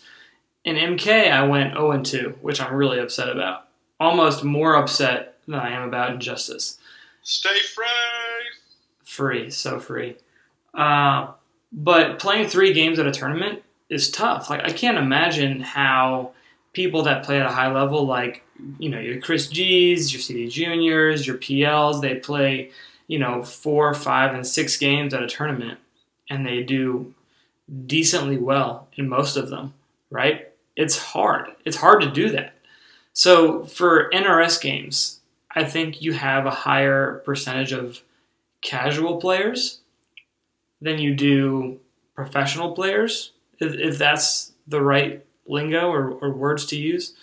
And it's tough if you're a casual player to play 2 to 3 to 4 games at a high level. It's hard. It's hard to do that at a tournament. It's hard to do that in your everyday life. Unless you can put in a lot of hours every day, you're not going to be playing these games at a very, very high level to be able to go to all these majors and compete. That's just, I think, a reality. I don't know. I think what Fly's saying is could definitely be the answer for some people. I'm sure a lot of people figure I have whatever my limitations are. If I try and spread that out amongst 2 games, then I'll be worse at the one I could be good at, and then I'll just be whatever at the second one. So my choice is be mediocre at 2 games or try and be good at 1. So I'm sure that could affect a lot of things. I don't think that's everybody. I would actually say most likely, whether you agree or disagree is irrelevant to this conversation. I think it's just the way it goes. It's fact. I think there's just a lot of people that don't like the games enough that they want to play 2 at a time. I think there were enough people that, for whatever the reason was, again, whether you agree or disagree is irrelevant, but they decided, I do not like Mortal Kombat 9 enough to continue playing it while Injustice is out. And they are now also saying, I don't like Injustice enough to continue playing it when MKX comes out. So I don't think it's that the community overall can't play 2 games. I think there's a lot of people that are just choosing not to. They just don't like the games enough to want to put in the time to play 2. And I think it's probably just as simple as that. It's a combination of things. That's definitely part of it. Hippo? Well, this is a question because you'll notice a lot of other games. It's actually not an uncommon issue. Most people are not. It's hard. Fly and certainly Jack said, it's not easy to play games, and most people, I would argue, who play really do want to be the best at what the game they're playing or that they're most passionate for. And it's a hard time to divide that passion into success. I would argue there's very, very, very few players who can do it. Very, very few. That list is so small. Agreed. Guys like Tokyo, guys like Justin Wong, guys like Daigo. I mean, these guys are absurdly talented. They could pick up any game and just do it. It's a skill that is hard to replicate. It only comes around once every so often. So my hat's off to them. But a lot of people, it is difficult. It's difficult to want to be the best at something, but if you're not in 100%, how could you be the best? A lot of people struggle with it. So I don't think it's that uncommon of an issue. But I also think there's a difference. So for example, when Street Fighter 4, when Super Street Fighter 4 was out, Marvel but regular Marvel vs. Capcom 3 came out. So you had Marvel vs. Capcom 3 and Super Street Fighter. And then Arcade Edition came out, but you still didn't see a huge jump in Street Fighter numbers. You actually saw a huge jump in Marvel numbers. Marvel was the top game for a while. I think we can all agree with that. And I think the reason is because it's different when you're presented with an update on a game that is now starting to show its age a bit. So by the time Arcade Edition came out, the real strong high-level meta of the game was starting to get fleshed out. And, the new characters came out. And ultimately, while they were cool, it wasn't a huge upgrade on what they already had. So they were already fleshing out the meta. And, of course, any game when it gets to the top of the highest tier meta is probably not a whole lot of fun. It's more of just a strict competition. Now you have this shiny new toy that you can play with. The new toy your toy might got an upgrade or two. It's looking good. But there's a brand new shiny Corvette right outside, and this old souped up, Ford Honda Civic. As cool as it is, I want to go play with that Corvette. And I think HomeLee apologize for your Civic. Yeah. Oh, we saw a Civic at the gas station leaving KIT, and I was like, that car's not low enough. Dude, you gave that Civic mad props. Don't even lie. But He had nice rims, nice spoiler, but it was not low enough. But with NRS games, what ends up happening, and I actually don't blame people for switching over, is you have Mortal Kombat 9, which went through its life. You know, we had the 2 years at the top, the highest level metagame started to get established, and again, it started. You lose a lot of the casual guys, the guys who don't really have the fire to want to be the very best. You lose them at that point. That is mechanically different, and in some ways, definitely superior to Mortal Kombat type, and you just want to play it more. And the old toy falls to the wayside. It's not really that big a deal. Oh my God! God. And it's sad for people who really still featured at almost every other major as a side game. The game doesn't die just because of that over time. That logic always stinks. It doesn't happen. So if you really like a game that comes out, and whether it lives up to whatever people's expectations are is whatever, but that's just how it is. It's the greatest thing since sliced bread, or the greatest thing since the worst thing since a big deal to me. Why people do make it a big deal over, we can't play 2 games. That conversation is worth having because MK9 was the first step for NRS. Yeah. So Injustice introduced a new genre, a new game into MKX is coming out. MK9 is having almost a rebirth. I feel like we're almost fighting games on the planet. Historically, the tournament recently. So we're just now getting to the point where that conversation is worth having, and I feel like we're almost potentially is coming out, and MKX is in full swing. You're very well going to have this every year. I feel like they've put themselves in a good place. MK9 and Injustice may not be quite where they need to be yet. Legacy thing. Mortal Kombat does not have a good legacy, like as far as competitive fighting games go. Well, they changed. They are trash. It's not sugar-coated. They don't have a good legacy. Like, certainly, it's not a game that's fair at any rate, but it has a large, long. The system works. It's broken, but it works because you got 3 characters. It's not a full. What? What the hell does that have to do with anything? Yeah. Apologize. No, it's of the 2 that works well. That's all I'm saying. Stop talking. You're fired. That's not the point. Either way, they're lower than those games that have legacies, like long competitive legacies. So when there's a split, you get bent out of shape over. And like I said, people aren't looking for props anymore. You know what I mean? If you really, really love Mortal Kombat 9, even better. Now, if you're truly passionate, it's not the time to be. It is not the time. What if you punish folks with full combos every time? Well, I do not even want to get into that thread. No. So that's the thing. Glad handling each other over who's the best anymore. We're just playing a game that we like. Now, again, people are ready to do that. Then games being separate will be fine. There will be no. There you have it. I predict HomeLee has 25 seconds worth of thoughts on this. I mean, what can I really say that's not been said? I'm just going to say something like, like it. Yeah, that's fine. Straight to the point. Good point. Actually, if people are, the same people would complain about why can't we play 2 games, it's going to be worse now. Because MKX, the fact that for the most part it's on next gen, it looks so visually superior. It is MK. So people are way more excited about this than any game that's ever been released so far. Since that was kind of the topic here initially that we were about to go to, but we went through anyway, I don't think many people are going to be playing Injustice, even less than people continued to play MK9 after Injustice got released. Because when one of you actually mentioned this, I can't remember who, but sometimes when you're so passionate about one game, it's not that you don't like the other game, but I had this problem when I was playing MK9 a lot, and I had this problem when I was playing Injustice a lot too. It's like sometimes I want to play, say, a single-player game. That's a whole different genre, and I think no, I don't want to play this game because I prefer to be playing Mortal Kombat instead, or Injustice instead. No, I really think if MKX delivers and it's good, I'm not gonna why would I, or even say I was a tournament player, from a tournament player's perspective, why would I want to put Injustice on and play it? It's nothing against Injustice, it's just that, this newest toy is so awesome.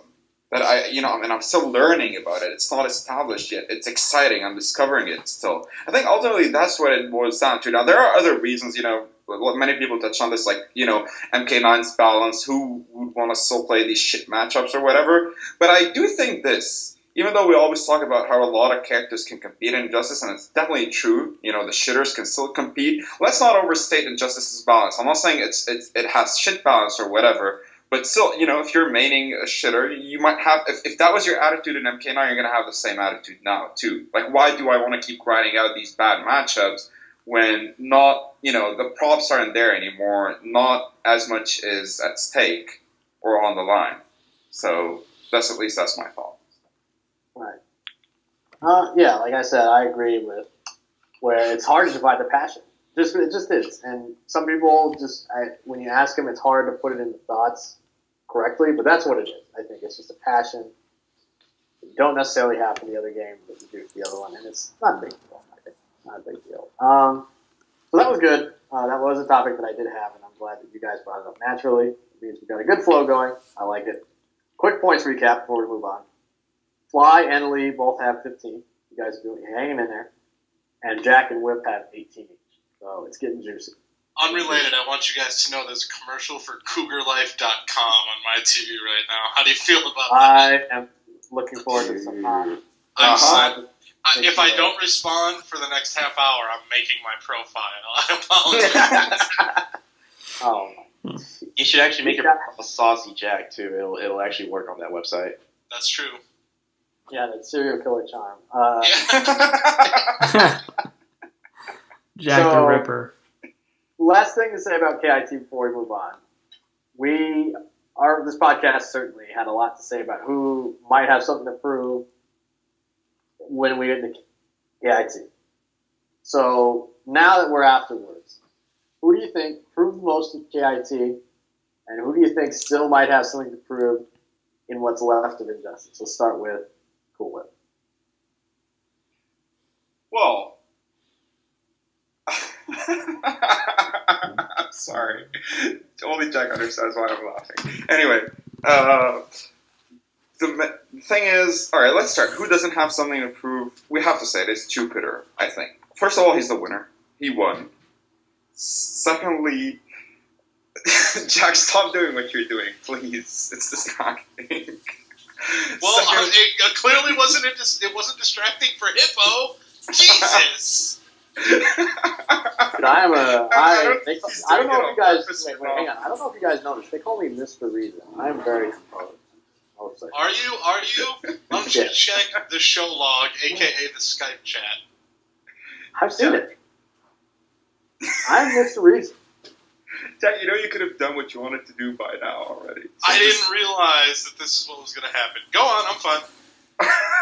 Right. Did you have an empty bottle next to you somehow? Took care of that?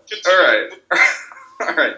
Jupiter, because, let's be fair. Last week, at least one person on this panel said that Martian Manhunter has relatively done nothing. I don't think the implication was that he legitimately got nothing, because we all know Martian Manhunter has been present in top 8 for the most part, and, courtesy to Jupiter for the most part, and a little bit, to a much lesser extent, Rio.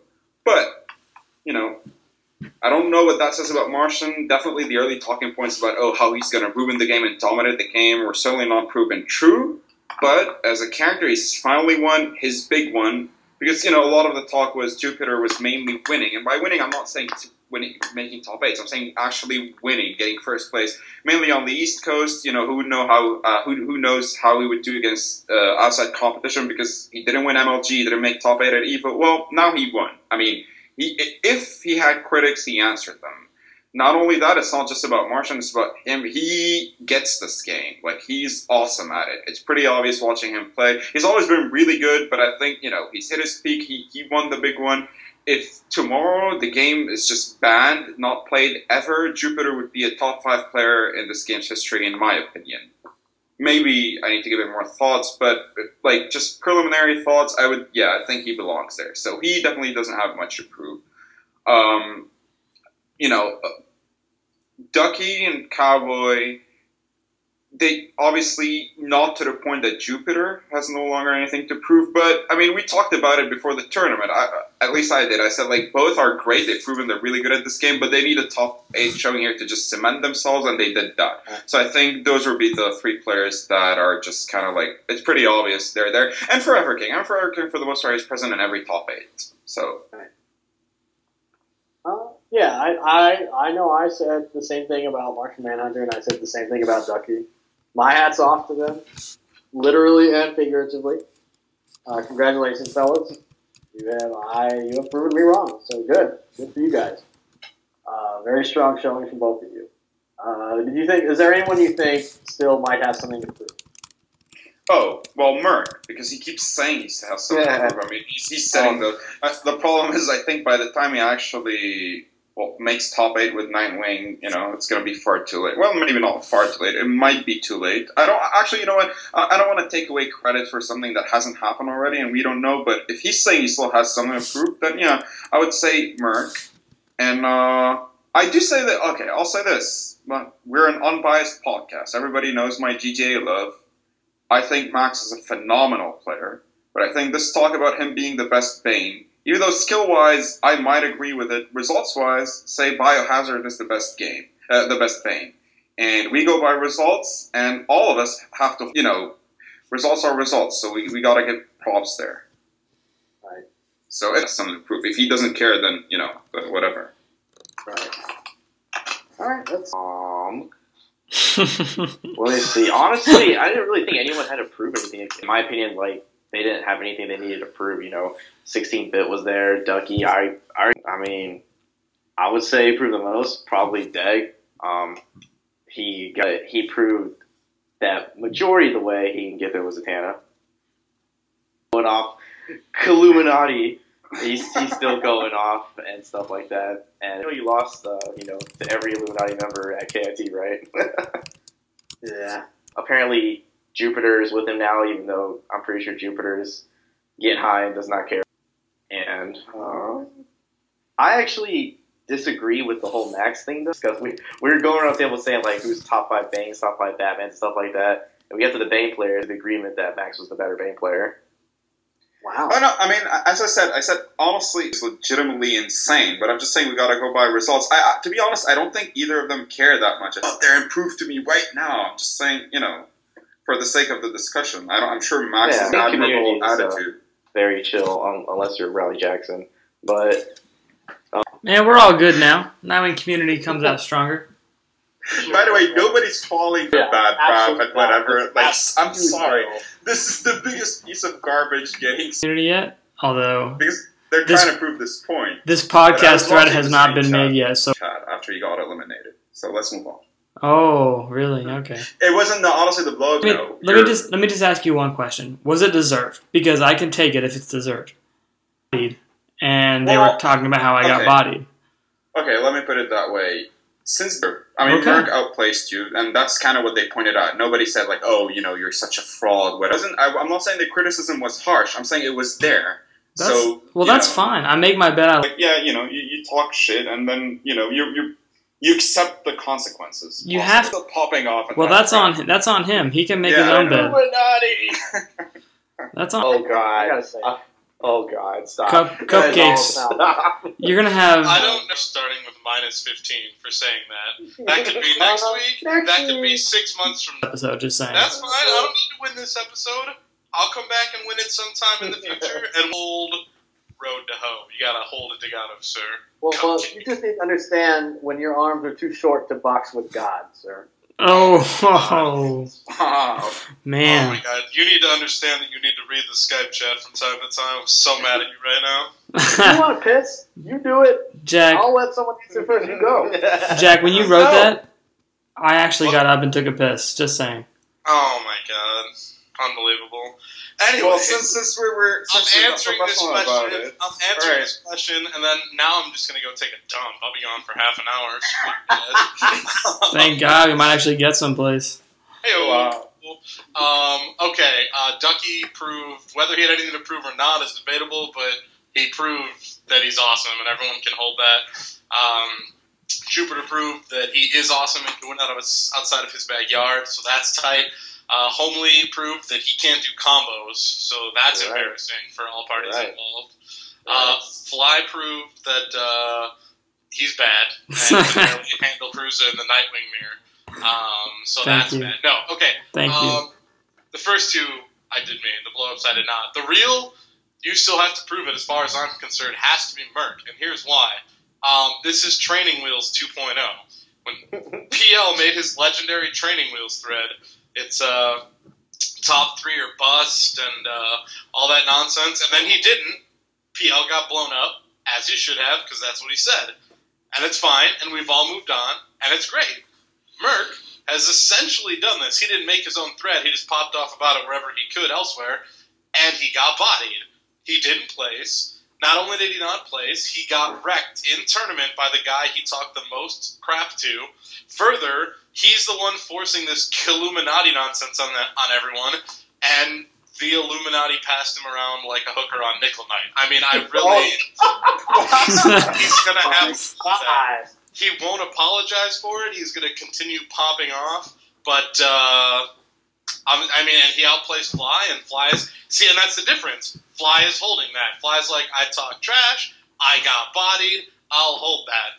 If Merc would have come out and been like, you know what, 9th is cool, but that's not enough, I wanted a place, this wasn't great, I'm going to get it at Winter Brawl, I'm going to get it at Final Round, I'll be back, that's cool, you know what I mean? Then we go, well, you understand that you got bodied, and that's cool that you want to come back. But instead, he's coming out and still talking crap to everybody, despite the fact that he didn't live up to the expectations. So, yeah, he's got a lot to prove. But, in my opinion, at least. Outside of that, I'm hoping to set the pace on apologies. So if I apologize enough, everybody else has to catch up. So that means Merc. You're going to be the apology leader? I'm going to be the apology leader. That's I right. respect that. That's right. I'm trying to think if I left anyone off my list. No, because I don't think anyone else had too much to prove. I know I will get blown up if I don't bring it up, so I'll cover it based on a previous Bill or Thrill edition. Zatanna proved nothing to me. I'm sorry. I'm not moved. I still, as I said before in that episode, I think Deg, personally, is better than the character Zatanna, and he's held back by her. It's not a blow up at Deg. He could not get there with just Zatanna. He had to use Aquaman. Zatanna, seemed to take advantage of people that had no idea what was going on. She's hyped to watch. It's cool. Her combos are cool. I'm sure her zoning is strong. I'm sure her reset is strong, and that's all great, but I saw nothing at this tournament that makes me change my opinion on whether she's a Bill or a Thrill. I mean, what is the difference? Okay, while it all looks cool and while it all looks sexy, what is the difference between what Zatanna does and what, say, Batman does when he hits you with a meter burn? It's going apeshit as if Zatanna's doing some things that are mind-blowing. Just because hers are harder to execute overhead stuff, that looks awesome. It looks so cool, and I'm sure it's hard to do, so shout-outs to Dark Brown. It's a 50-50. Like, well, okay. I think so Can I bring something up? you can't see those. Hey, what's Jack. The difference between that and Batgirls? You can't see. Jack. You didn't get. Oh, yeah, that's a joke. Let's How many Batmans were in top 8? I'm sorry? play the character Batman once. player outplays Deg the Zatanna player. Wait a minute. How many times did? Then let's talk about the life of the game. Can I ask you? Can I ask you a question? With There was one Batman in top 8. okay. 0, actually. He didn't use Batman to get to top 8. Thank you, 0. Cool Whip. Yeah, he used Aquaman to get to top 8, first of all. Second of all, that proves absolutely nothing about whether... I'm just asking a question. What? Cool Whip, stop talking, go back to eating sandburgers or whatever. As- Batman has like 500 top 8s over the life of the game. That's fine. Batman has 0! 0. 1. Well, technically 0 because he didn't use Batman to get there. Zatanna, What's the point of the however, question? made What's the point of noise. the question? Was 2 Zatannas. Sorry. One was in top 8. The other was 1 game away from top 8. Oh, hold on, no. Fly, I gotta regulate. When I interjected initially, it was just to regulate a fact that Forever King didn't use Batman once to get to top. Even I have to. That's not what I'm saying. That's not what I'm saying at all. So wait, what are you saying? All right. I'm players that were at KIT. They Both both of them did well. made Okay, huge what's the point? noise. Both of them made a Not ton. huge. No, he made top 8 again with Aquaman's help. What's the difference? Like it's literally. Okay, it's not a talking point. Zatanna made 0 noise at KIT. She No, didn't what I said make enough noise to change the stance that was previously taken about her. When Darkfire bodied PL, well, not bodied, but beat PL twice, eliminated him. That's enough. I can't compete. Okay, well that's my point. And Jack's popping off for whatever God knows. No, Jack never reason. said she's a. and I'm not moved. What do you want me to say? Nothing that happened this weekend changed. Jerk to me for no reason, but fine. It's true. But no, I do think you should be regulated fly because I know that has previously done well with her, did well with her again. So it's, I mean, I'm just bringing up. That's my point. That's my point. Done. I think the question though comes into like, well, what's I stacked pretty much. It was a pretty decently sized. 75-ish, I think. 75-ish. 64 to 75. Not super noise. He's got scalps.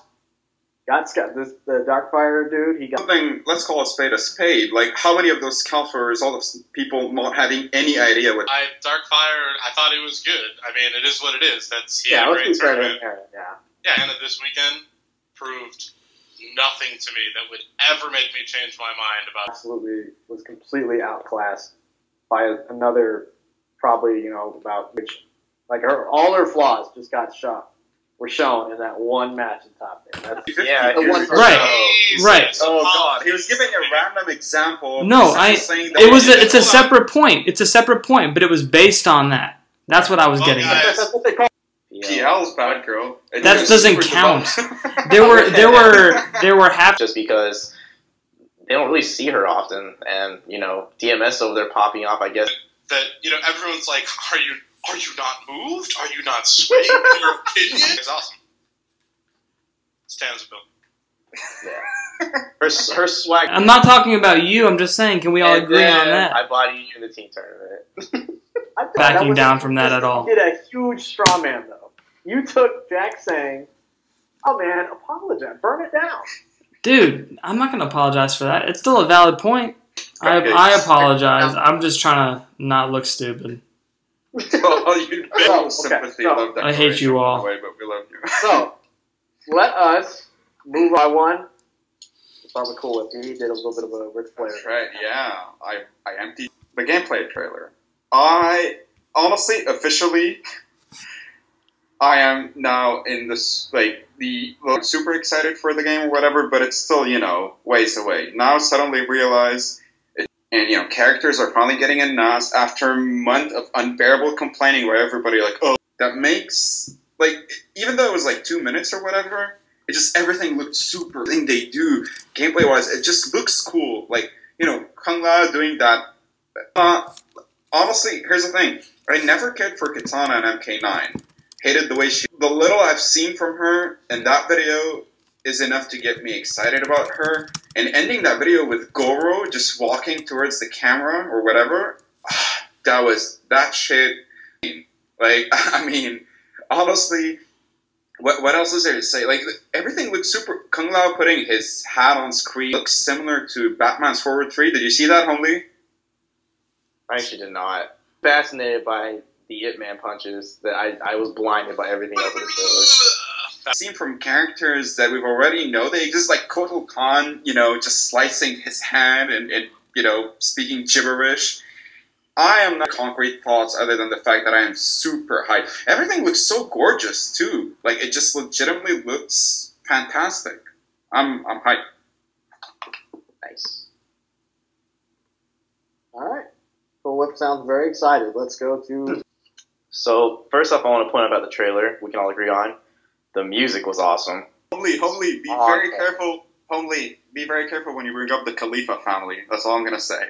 You mad, bro? You mad, bro? On your wall got deleted. I was like, what? What? Yeah, it got deleted. I think a mod saw it and was just like, porn star? No.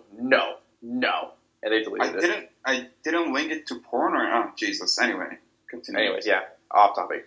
Yeah, the music was on point. I felt this trailer was, people was expecting a whole gameplay trailer, I guess, the whole typical thing they were doing, Kano versus, whoever, and then, showing off the variations. Instead, this was just literally just an announcement trailer. Showed a few gameplay of the new characters, showed off a new fatality, just to put in a little pre-order bonus at the end.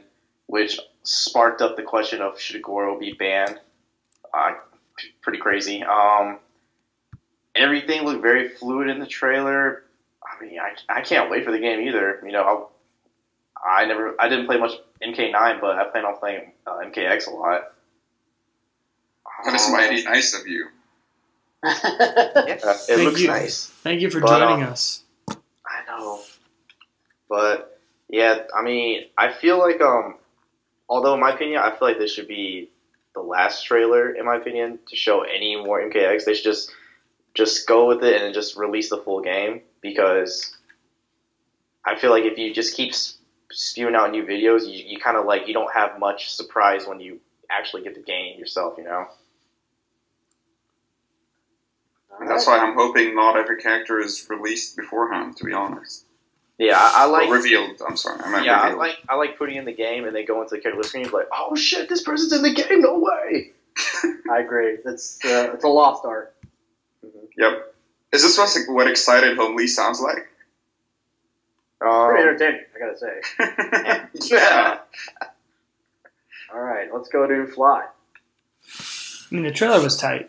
Trailer was really good. I was a little distracted by all the different movements, like the screen cuts. I mean, part of what I want to see is I want to see gameplay. And I felt like I saw a lot of gameplay that I've seen prior. And it was a little bit of a letdown. Now, what I did see was super hype. The new stuff for Kung Lao, the new stuff for Katana was really impressive. I mean, Katana's fatality was so far because of how brutal and quick it was. It was just like face. I mean, just brutal. I don't think you could beat Scorpions. He slices your face off. Leg version, and then, I mean, this was like straight. No, I saw it on. They showed it on. Well, I don't know. This one rivals that, in my opinion, and we haven't even seen the very end of it. What this trailer showed us was really awesome for Kung Lao, and too much cream filling for me. Well, you get a stream later this month. You get to cram inside 2 minutes and then get to see gameplay unfold when they do the stream this month. To get people that may not have known about MKX hype about MKX, but if I'm focused on Kung Lao and Katana, and I would have been much happier with that than the quick cut I've seen 1,000 times. You know, for me, I would have rather seen a shorter video focused on. And weird gibberish. That's my. That is No, so. No, we can't. You like an MK9? Oh, I didn't play MK9. Remember that? I didn't. You can't believe Yeah, it looked like he meter burn his dive. And you know when he actually did that meter burn dive kick move right after his Batman? Okay, fair. Although, who was the standout? Was it Kung Lao or was it Katana? Who was the standout character? That was a cooler character, man. Yeah. Like everybody, that's what everybody's talking about. The Ip Map punches. That's That's a million. I mean, that's a million copies. All right, Jack, last man. Looks great. Shout outs that her costume is more normal, put away, if you will. Are you talking about Melina, the twins? Or, yeah, that's exactly. Look, I can either confirm or deny. No, yeah, I'm super excited that Katana's boobs are put away. Shout outs that she seemed dark instead of slightly. You assume, and we're 25 years into the future, right? I mean, shit's probably fucked up. So, I see you found a way to kill me, and she's just like, I have many. Like, that's tight, dude. That was cool. I thought her fan lift animation looked cool. I thought when she did her air fan, she looked cool. Just the opening of the trailer is perfect. Kung Lao in the distance. She got me erect. MK9, which HomeLee didn't, so it probably didn't matter as much to him. But if you like, oh, where's Kung Lao been? Like, that was cool. When he did, I mean, we've discussed it. The punches, that's brilliant. That is the moment of the entire thing. Before on here, but Old Man Lao looks cool. Not enough. I hope Old Man. Tight. I do have to lodge a complaint though. I have a full blown I was mad about this video, and that is that Kano gets bodied throughout the entire video. It seems like it was being confirmed for me, bottom tier jobber. But no, cool. The fatality looked awesome. I was not a big fan of Katana's fatalities in MK9. I personally thought it was a weaker pair than most people. I would say, in my opinion, like bottom 5, bottom 7, they're bad. Okay. So I thought this one looked awesome. Overall, I'm excited all the way around. Like most people, I can't wait for the game to come out. But I am in agreement with the people speaking earlier that we don't get a million more characters revealed. I want to buy this and not recognize everybody. And then when I go to the character select screen, I want to see a bunch of characters that I'm either A, super excited because I don't know what in God's name this character, who is this, you know? Anything that's new, I want to super cool. And it's cool that I've seen stuff, but I think Kotal would have been super awesome to open up the package. You know, who is this guy? This is tight. So, yeah, I hope, I'm sure I'm in the minority, maybe not on the show, but with the public, I'm sure I'm in the minority, but I hope they're close to wrapping up the media. I don't want to see too much more. I don't want too much more spoiled for me. But overall, trailer was great. Katana looks awesome. Kung Lao looks awesome. Kano looks bodied, but it was good all the way around. Like, how awesome would it be if you pop your disc in, you go to the character select screen, and there's Cyrax. Like, imagine Cyrax with 3 variations. Like, dude, come on. Dude, and he hasn't been announced. I think it'll just be hype seeing the cyborgs on the current gen consoles, man. It'd be, God, they probably look beautiful. Oh, yeah, I'm sorry. I didn't mention that. The game looks amazing. Just, I'm not talking about gameplay. I'm not talking about the moves. I am straight up talking about the look. Is awesome, man. It looks great. I'm already saying shout out to NRS. Like, the game just looks beautiful. I'm excited about the stages. Like, that's how gorgeous it looks, to the point where I'm excited about how the different stages are gonna look. Oh, yeah, I wonder how, God, stage fatalities on current gen graphics. Oh my God. Yes. God, I'm so ready for this game. Dude, stage fatalities confirmed? Jack, I think that I could be wrong, but I'm pretty sure even Ed Boon was asked about it, and he might have he said something along the lines, I'd be surprised if they weren't back. So take that for what it's worth. Who knows what that means? I'd be surprised if they weren't back, that they probably would be back. That's what it means. I mean, there's not much left for interpretation. But with Ed Boon, you're right, you never know. Yeah, right, so overall, what if Ed Boon's like, holy shit, they're not in the game? I'm so surprised. Hey, well, what about hey Hippo? What did you think of the trailer? Oh, I thought it was excellent. If there's anyone better at creating, because like it's hard, like that Lucky Chloe garbage that Tekken 7 put out. Who watched that? Who watched that was like, yo, real rap Tekken 7? Yeah, no one. Not only is the character, the character's a hard sell. No matter what, the character's a hard sell. The trailer's not even very interesting. Here's a picture of the character's art. Here's her doing some moves, camera angles, and boom goes the dynamite. Like, that was it. This one, you've got dialogue, you've got music pumping, you've got close-ups of win poses, you've got crazy combos going on. It's the best of the business. Man punches. Where have you been? They could sell the worst Street Fighter characters like Mike from Street Fighter 1. And I would be hyped Mike was in the game. Look up Mike from Street Fighter 1 if you want to see how awesome this dude is. So they're always the best in the business when it comes to the trailers. Again, it was released in 60 FPS, so you can see how clean it looked. It's stunning. Yeah. I think they have a real... No one is better at getting sales than Ed Boon and his crew, so I think they got a winner on their hands. The dialogue has got me so psyched. Like, yes. Dude, like, Injustice was a good start, but it's so traditional comic book style that it doesn't necessarily apply as like specifically to the Injustice storyline. But the MKX storyline and the dialogue that I've heard, it seems like it's so much more intense. Like, it has everything to do with the story, and I'm excited about it. I cannot wait. I wrote a long post about it in the trailer thread as well, but I also do want to commend the look of the females in the game. As I mentioned, MK9 while perhaps staying true to the tone of Mortal Kombat as it's been over the past 20 years or so, it's exploitative at best and offensive at worst. You know, these are girls with all of their curves are out and just flaunted, and they barely wear any clothes. And they all have rockin' abs, all super buff. It's a little bizarre. It's cool. Like, it's not that it's just that's how the tone of MK is. It's very pulpy. That's just how it is. But at the same time, it's a different world. And, I mean, everything's growing up a little bit. MK, they pull it out of the 90s into the next generation, MKX. Who's next? And now we have Katana, who I don't think she's ever been more conservative in her life. She's actually wearing pants that could be worn by anybody because they're traditional Japanese pants. She has a top that conceals her curves very nicely. Her hair is up. That's another thing. A lot of people were complaining about that lack of flowing hair. Dude, I think the hair up is awesome. Yeah, that makes, if you're gonna fight, that's the way it's supposed to They're getting ready to brawl. They are keeping their hair up and out of the way. Cassie has her hair in a tight bun. Cassie's also wearing a full body SWAT bodysuit and holsters. Her gun is not in her high heel shoe. Yeah.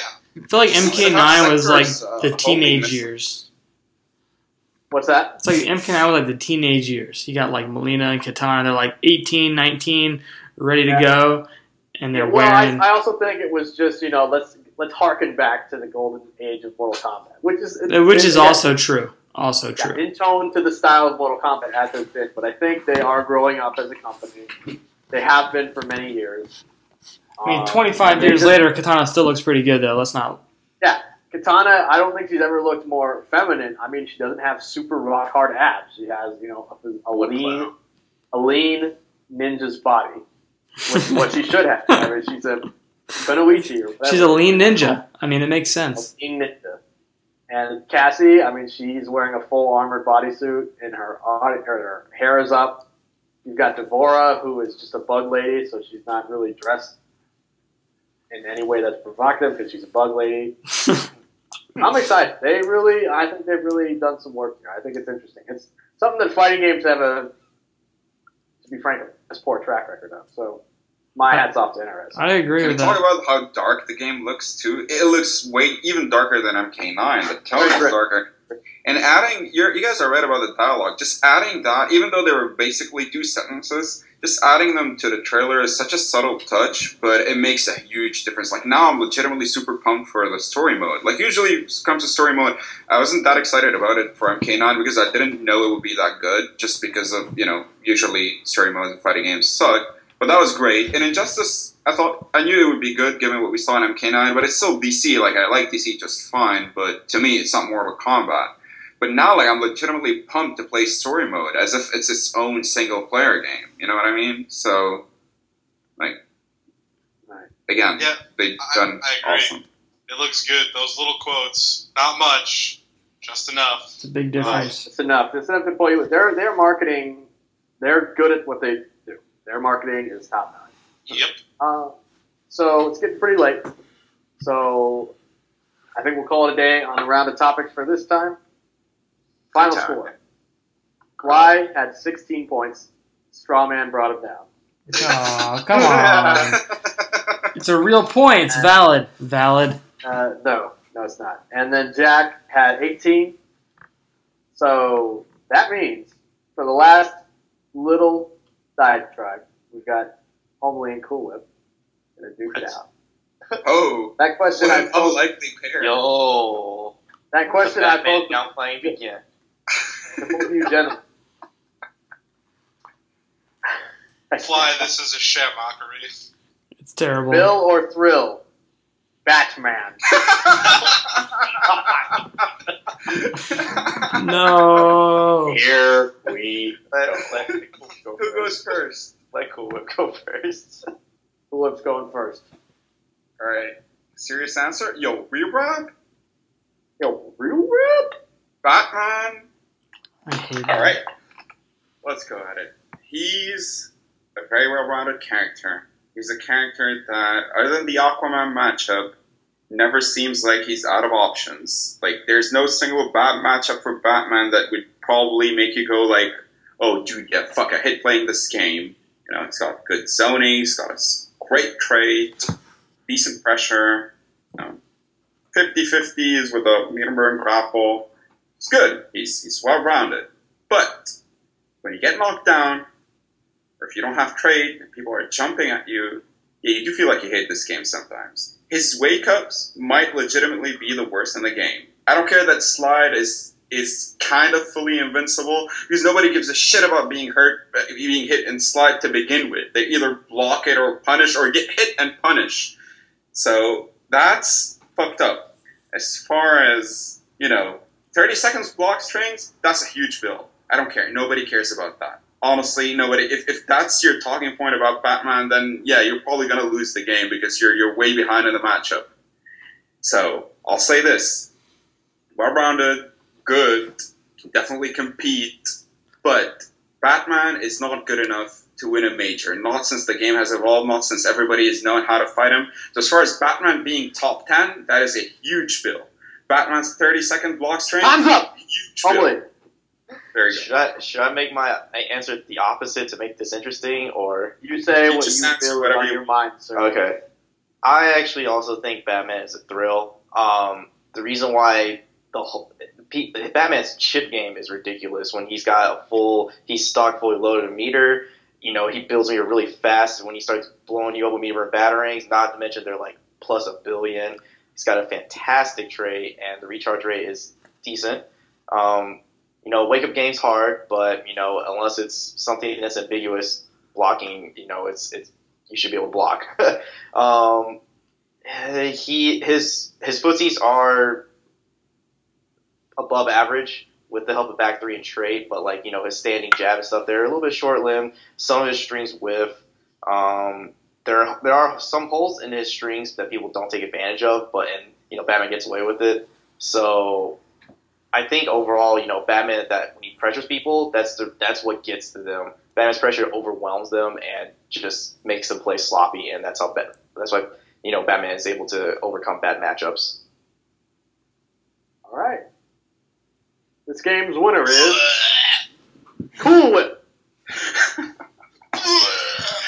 I'll have you know with it. This segment was my ultimate wet dream. Yeah, Jack is having a pulmonary embolism. So. I don't care. I don't Wait, care. we I don't want to see what we you're said doing. Batman's a thrill, though. No, he said he's a bill. I said it doesn't matter. I won. Yeah, I think HomeLee not paying attention. You got it. Yeah. You got it. I definitely was not paying attention. You done got it. I got him. So Cool Whip, the floor is yours for 30 seconds. Go. 30 seconds. All right. Well, One. that certainly was unexpected. Didn't know what to say. All right. Let me put it this way. I want to talk about that smoke thread. Oh god. Yeah. Yep. You're gonna regret making me win. Anyway, that smoke 2009. thread. 10 seconds left. Whoever made that thread, just please ban him from fucking TYM. We've heard this before. Just ban that dude. Never make him. He's the muffin mugger of the UK. Just ban this dude forever. This should be a bannable worthy offense. That's all I'm saying. That thread gave me cancer. Even I didn't. Honestly, thank God MIT was in there so that I actually had somebody I could argue with without feeling like I need to shoot myself. But when even I tap out on a thread, that says a lot. Whoever that dude is should be banned. All right. There we go. All right, gentlemen, let's kick those boots off. Get over it, Jack. Bad things built. Now, I came across some interesting information this weekend. So, For the first time in his life, at 84 years old, Clint Eastwood has directed a true and out blockbuster. His movie American Sniper is going to make $100 million. Wow. at MLK week. it made $90.6 million. Yeah, over the weekend. Still And then MLK, they're going to count MLK Oh, as yeah, part you're of the right. weekend. It's the holiday. You're right. Yeah, I'm movie's probably- gonna make I'm probably it's going to go see it shatter. tomorrow, too. That is insane. That's a record, I would think, for January. I don't think It is. It's the last record was held by Ride Along, which was Kevin Hart and Ice Cube. It made 40. Ride Along? Yeah, right Yeah. along. Yeah, that was the last holy record, but this just pretty much stomped all over it. That's interesting. I haven't had a chance to see it. and I don't know when I'm going to, but I am excited to. It's on the list. It's on the list. Dude, Jack, come watch it with me. I mean, I can't even afford to watch it locally. Now you're going to drive to Atlanta and watch it? But you can come get Surge at Whitewater. Oh, okay. Well, if there's Surge in the mix, then let's do it. Oh, I mean, shout out also- to Clint. That's awesome. You could also use Fly's toilet. No. My toilet privileges were destroyed by Hippo today. Yeah, they were. Stop being emo about that, Jack. I don't even know why you felt the need to inform everybody. Just go there, take a piss, and come back. It literally takes like 30 seconds. I didn't want to have that moment that happens, I don't know, when your internet disconnects or when Hippo falls asleep and we call on one of you idiots and you're not there. But Jack, it's called being professional. But it's funny. You're too professional, man. It's okay. You can go pee. We'll cover for you. We'll cover for you. I don't know.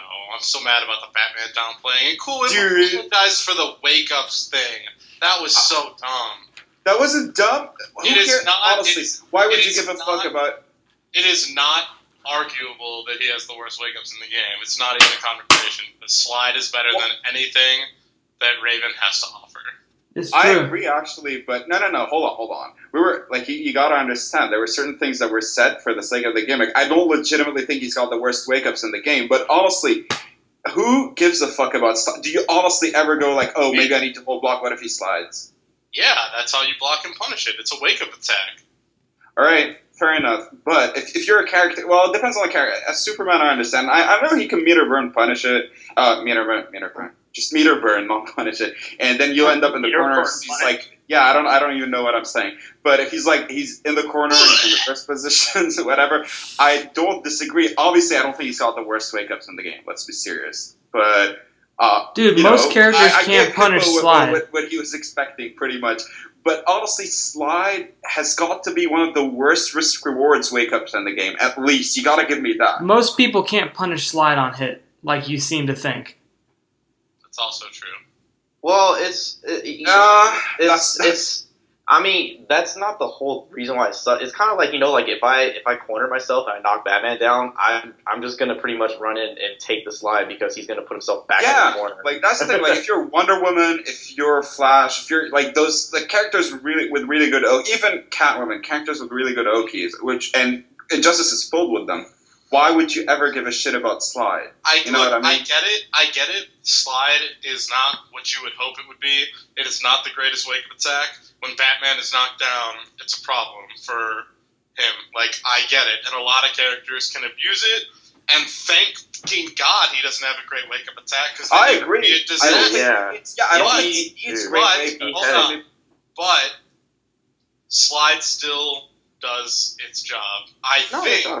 No, it doesn't. Hold on. I think you Batman players should live without slide for 6 months and then come back and tell me how shitty that move is. Well, because we'd have nothing else to wake up with. Exactly. If there's anything I see more often than anything else, it is Batman players freaking wake up with slide. You all do it. Everybody does it. Of course, because nobody expects it, because they know how shitty slide is. Oh, it's so bad. We all do it. Shut up.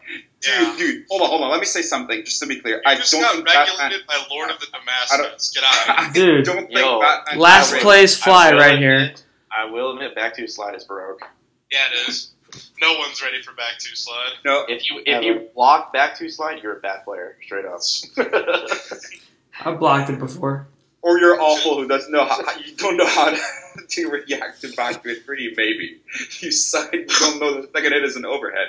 No, honestly, Batman doesn't need great wake-ups. But that doesn't mean that when you get knocked down, it doesn't suck for you. Like, there's a difference between complaining about something that doesn't mean I'm asking for it to be changed. You know what I mean? Like, I know you're still going to do a puking sound, and that's your right. And I think that's what Hippo was kind of hoping for when he made this. I totally think HomeLee and I were fraud wins just so that Hippo could get that segment in. Yeah. I was like, well, wait, are you guys implying that at any point on Consider are the you Following... implying I'm running up scores? Yeah, wait, are you guys saying that on Consider the that's- Following from time to time, the host may pick two finalists that weren't necessarily the best on the show? That's the agenda? Is No, that I would never. Okay, I'm just making sure. This is clean. I said this is getting a little. Yeah. No. He's a hosting veteran. He knows he's hosted The this show. accusations are. I might be considered a ring general at this point. Absolutely, you are the Bret Hart of this show. Are you a forum general? I'm not a form. Oh my god. Oh my god. That is terrible. Oh, props to that. Oh, another thing I was thinking about. We got the announcement over this week about the Commonwealth tournament. Oh yeah. What do you guys think about that? Oh, That's cool. that's cool. That's pretty cool. Anytime there's a new major announced or a new tournament announced, it's exciting for the community as a whole. I think it's tight. Obviously until the tournament's run, we won't know what's going on. But yeah, I'm with those guys. Anytime anyone puts themselves out on the line to do something new and to try and make something happen, thumbs up from me, man. Give it a whirl. Props. Absolutely. I think it's wonderful that someone has the passion to take something to that level.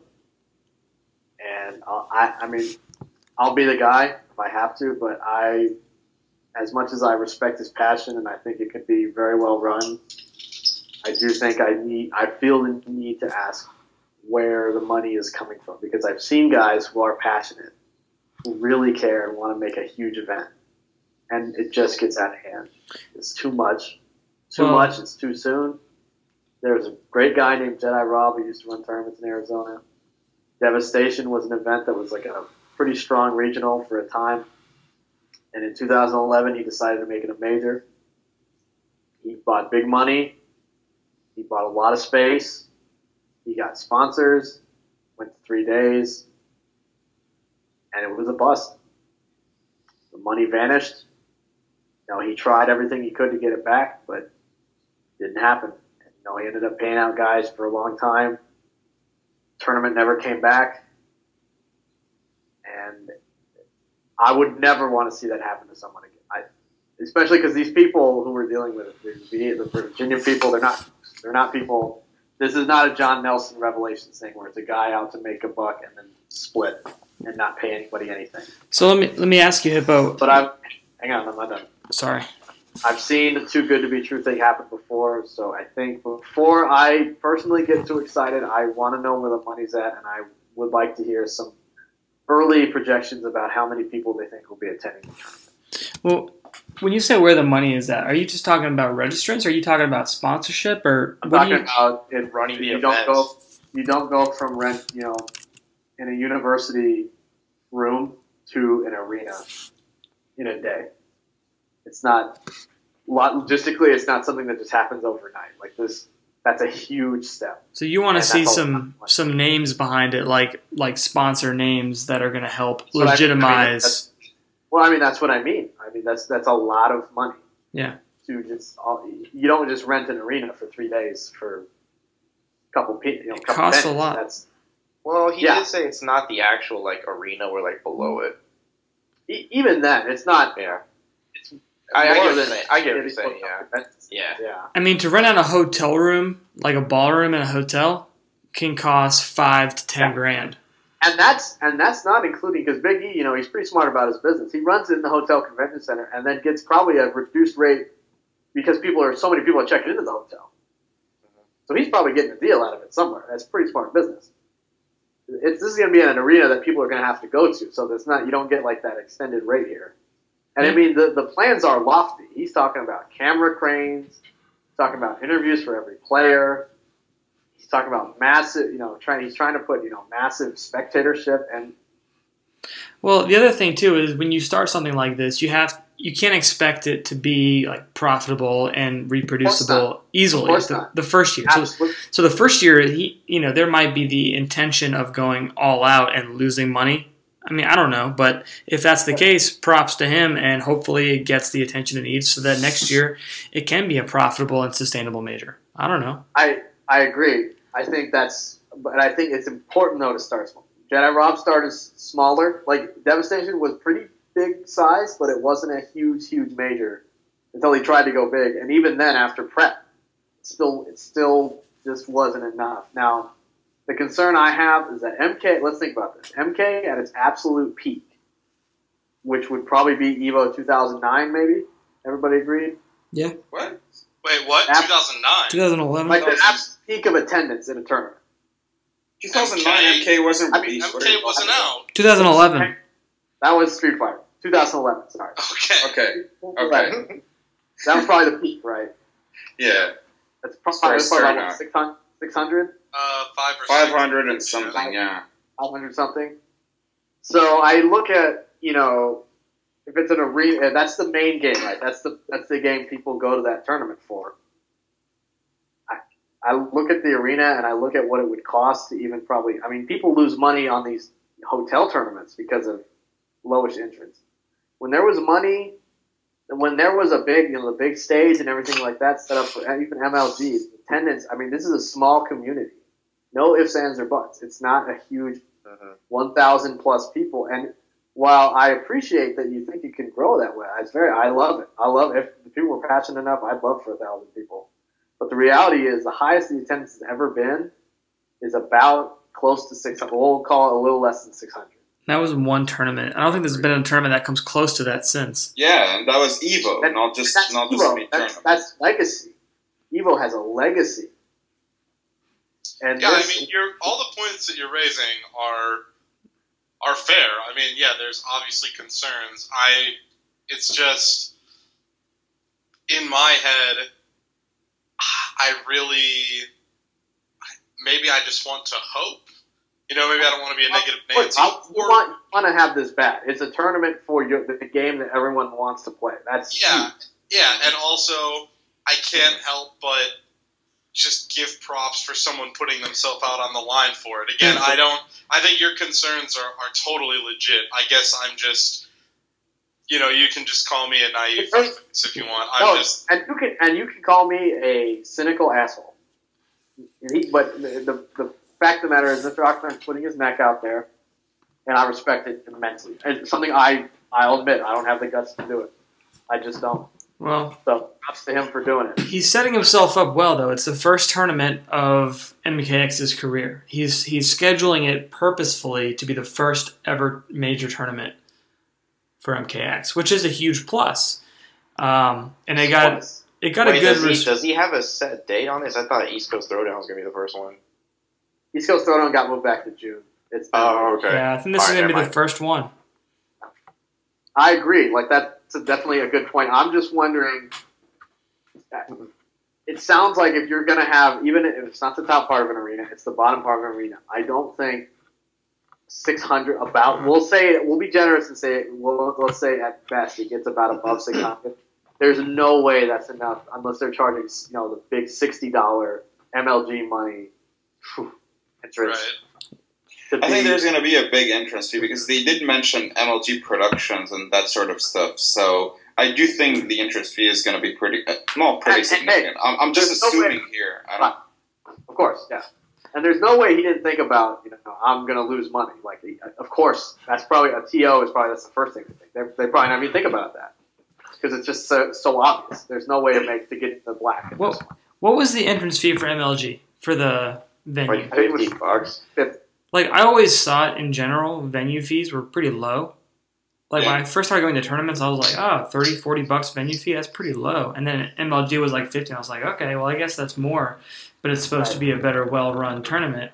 But I still feel like that's pretty low. If you're talking about the highest quality level, if I'm going to go to a Hawks game, I'm going to pay $90 to go to a Hawks game for 2 hours. This year, maybe. But if I'm going to talk about going to a weekend tournament and paying $50, $60, $70, I'll do that.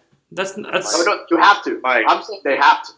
Because there's no way you can have an arena that big and promise what you're doing and probably not do less than 50 or And I agree, and I'd be willing to pay that if the quality is going to be where they're talking about it being. I would pay $60, $70 to go. No big deal.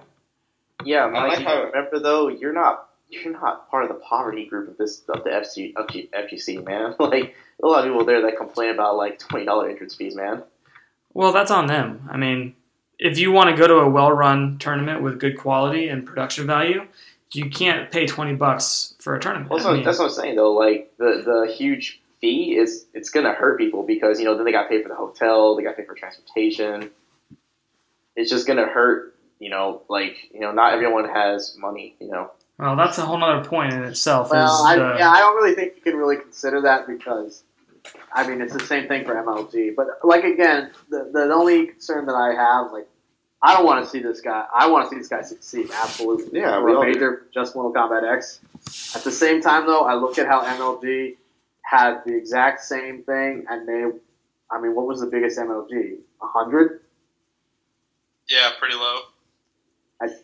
Maybe Columbus had a bit over 100, but yeah. A bit over 100, probably. Yeah. And all I'm saying is I really, really want it to succeed, and I hope it's not too big too early.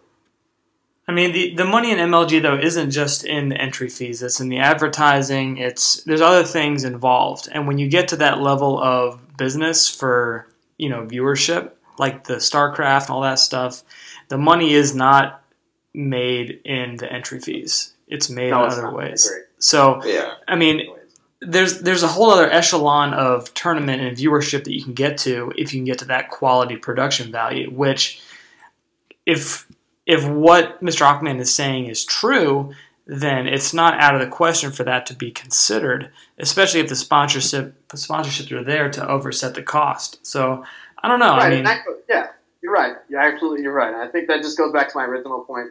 Before I personally get too excited, I would just like to see who some of the sponsors are and like kind of where the money's coming from. Right. I mean, that could easily offset half of the cost versus the people paying to go. I don't know. If you've got, PepsiCo, if you've got, anything like that, that's huge.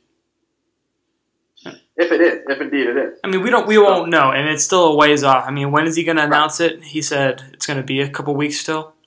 Yeah, I mean, but then at the same time, that's in 3 months or whenever, 3-4 months. So it's like, yeah, it's coming up. Yeah, it's not too far away. It's in May, right? That's 4 months from now. I think it might be. Yeah, that's pretty close. Guys, I mean, in theory. Oh, go ahead.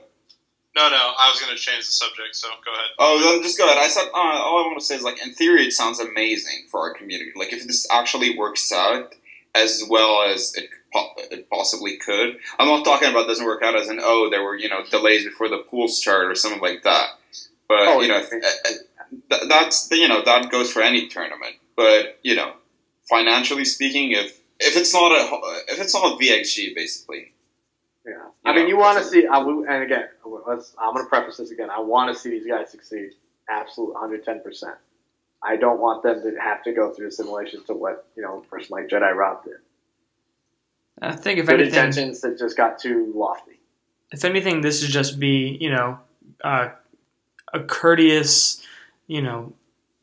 we're just concerned based on past experience of what could happen. And listen to it. Hopefully, you take. Listen to this and aren't offended or, taking it personally. It's just hey, this is what we've seen in the past. And I'm a consumer. You're offering a product. Exactly. We're just discussing it. And I don't think anybody here is suggesting that they're too dumb to have actually thought of the stuff we're suggesting here. Yeah. So we're not here to kind of turn their attention. Exactly. We know they've taken this into consideration, but we're just like debating it out loud, basically. Or they're 2-bit crooks. I mean, John Nelson, Revelations, that guy's a crook. No ifs, ands, or buts. Two times he's stolen from players. He sponsored 3 players and he didn't talk to the company, and he pretty much ran them out of the scene. Damn. So, guy is a scumbag. Yeah. I mean, last year around this time, we were talking about Yomi and Reno Rax and the new thing in Atlanta that is still not really happening, or I don't really know what's going on with that, but it was supposed to be the newest thing, a new major, a new scene, I don't know what it's supposed to be now, but it's not what we thought it was going to be a year ago. And the last I heard was, I think I told you about it, right, Mike? I think he's still trying to secure like a business license, and then that's pretty much it. Everything's like ready to go. I mean, business licenses are easy to get.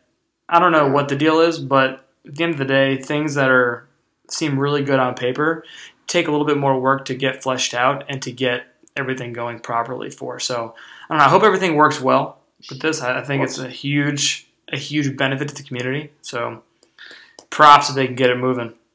I can't wait because it's close to me and I would love to go. A couple things, One, speaking of tournaments, I think this is cool. You guys may say whatever, but I still think this stuff is cool. There's a new local starting in Pittsburgh. I don't know if you guys saw the post on 2IM from Dookie again, but Mortal Mondays, a new local in Pittsburgh. I think that, I don't even know if it's a local or a regional or something, but I think it's cool because, as we've discussed multiple times through this podcast, Injustice is coming to the end of its rope. We play 2 games, MK9's dead, and Justice is dying, blah, blah, blah, blah, blah. But I think it's cool that scenes are still opening up and trying to run new tournaments, because who knows what it brings in the future. So I wanted to give those guys a little love, and I hope anyone in the greater Pittsburgh area would go. I don't know much about the Pittsburgh scene, but I would assume the city's big enough that there's got to be some sort of scene. So that would be cool if we had another local to watch. So that's one thing. Two, and much more importantly, we are not discussing the 2 great current events things that happened today, and I'm pretty sure we need to discuss them. First of all, the choke job the Green Bay Packers. Oh my gosh! Even I watched that. Speaking of the National Football League, which I'm gonna call man. and Beast mode. Yeah, I've got a second one, but let's RELAX. Okay. Dude, Relax. I cannot even believe it was like, I can't believe what I just saw. It was one of those moments. Like, how did the Packers lose that game today? Eddie Bueller. Oh my, apologies. Dude. And you know what? Quite frankly, Seattle needs to apologize because they played like dog shit. That was a high school game. I saw Sherman's out there with his arm out of his socket. Yeah. And his arm is literally hanging dead. And Aaron Rodgers is not the receivers are not pushing him in. You gotta be kidding. Yeah, I couldn't believe that. It was not good. Not immediately say, guess what we're gonna do, boys and girls? We're going after Richard Sherman immediately. Come on. And then Russell Wilson. I didn't know if it was Russell Wilson or what pick a high school quarterback. He looked so god awful. I think his first half numbers, I'm almost positive he completed more passes to Packers. I think it was 2 of 9 with 3 picks. Dude, but how did the Packers not? They didn't capitalize. Brutal. It was terrible. Green Bay pack-ups. Yeah, Green Bay was pack-ups. Green Bay pack-up. They need to apologize. Cool. If you said you guys even watched the American football. Well, not you guys. Well, usually here, not many people do. But around Super Bowl, I'm kind of like a poser. I'm a fraud American football watcher because when it's close to the Super Bowl, well, basically during the playoffs, I'll watch.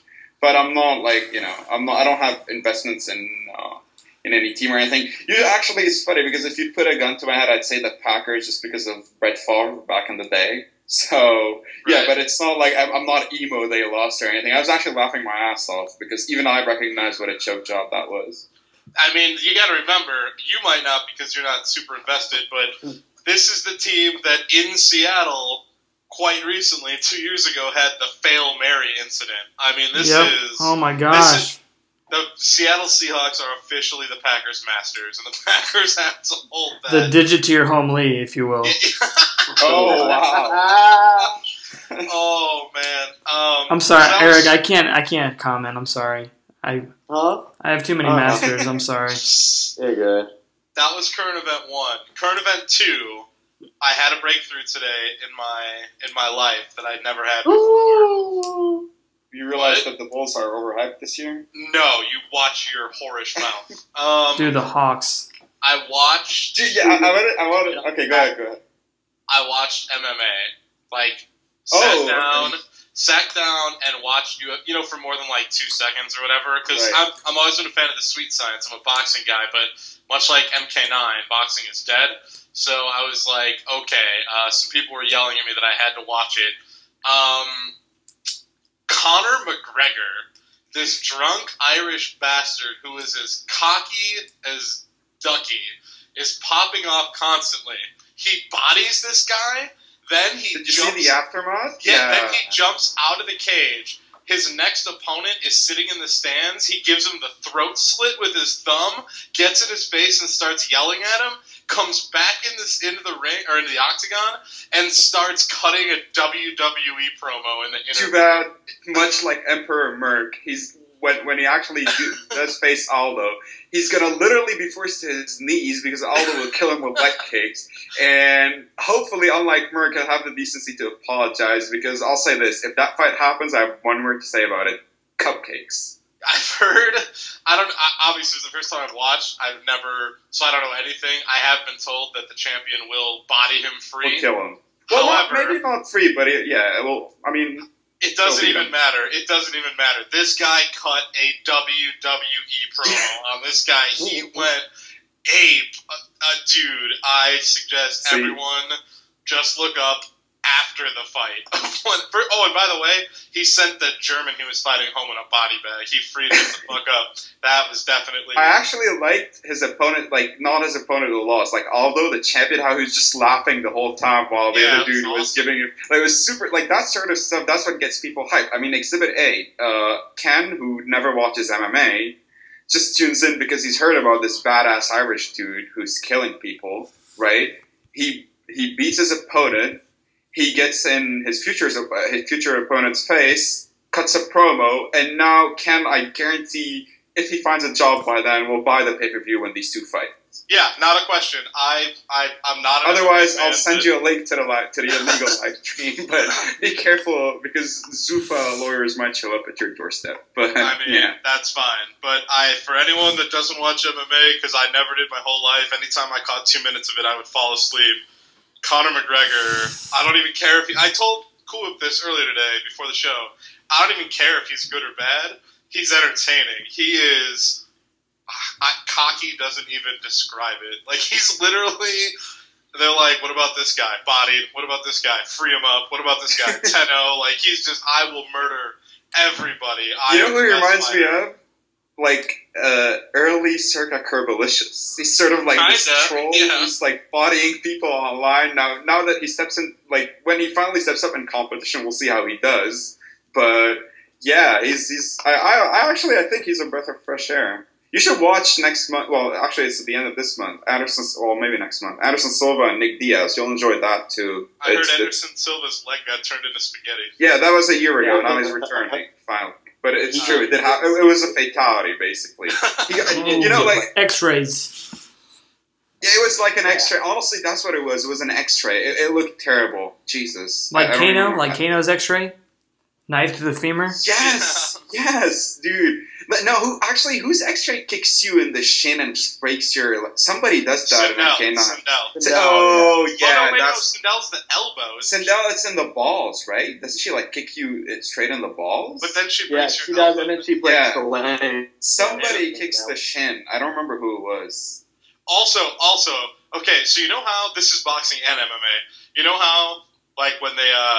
both fighters come in and the refs call them up for the, to lay stare down. Yeah, lay down the rules, and you get the stare down, and they put. Yeah, they didn't touch gloves. Right. They put the gloves up to touch hands. McGregor puts his glove up to touch hands, and then just gives him the bird and walks away. WWE, man, he's classless. It's odd. Dude, you should have watched the build up to Jones and Cormier before that fight, because they brawled and shit, and they cut promos on each other. It was super awesome. Then they had the fight, and after the fight, Jones gave him the suck it sign, and then of course it turns out he was on cocaine, which makes perfect sense.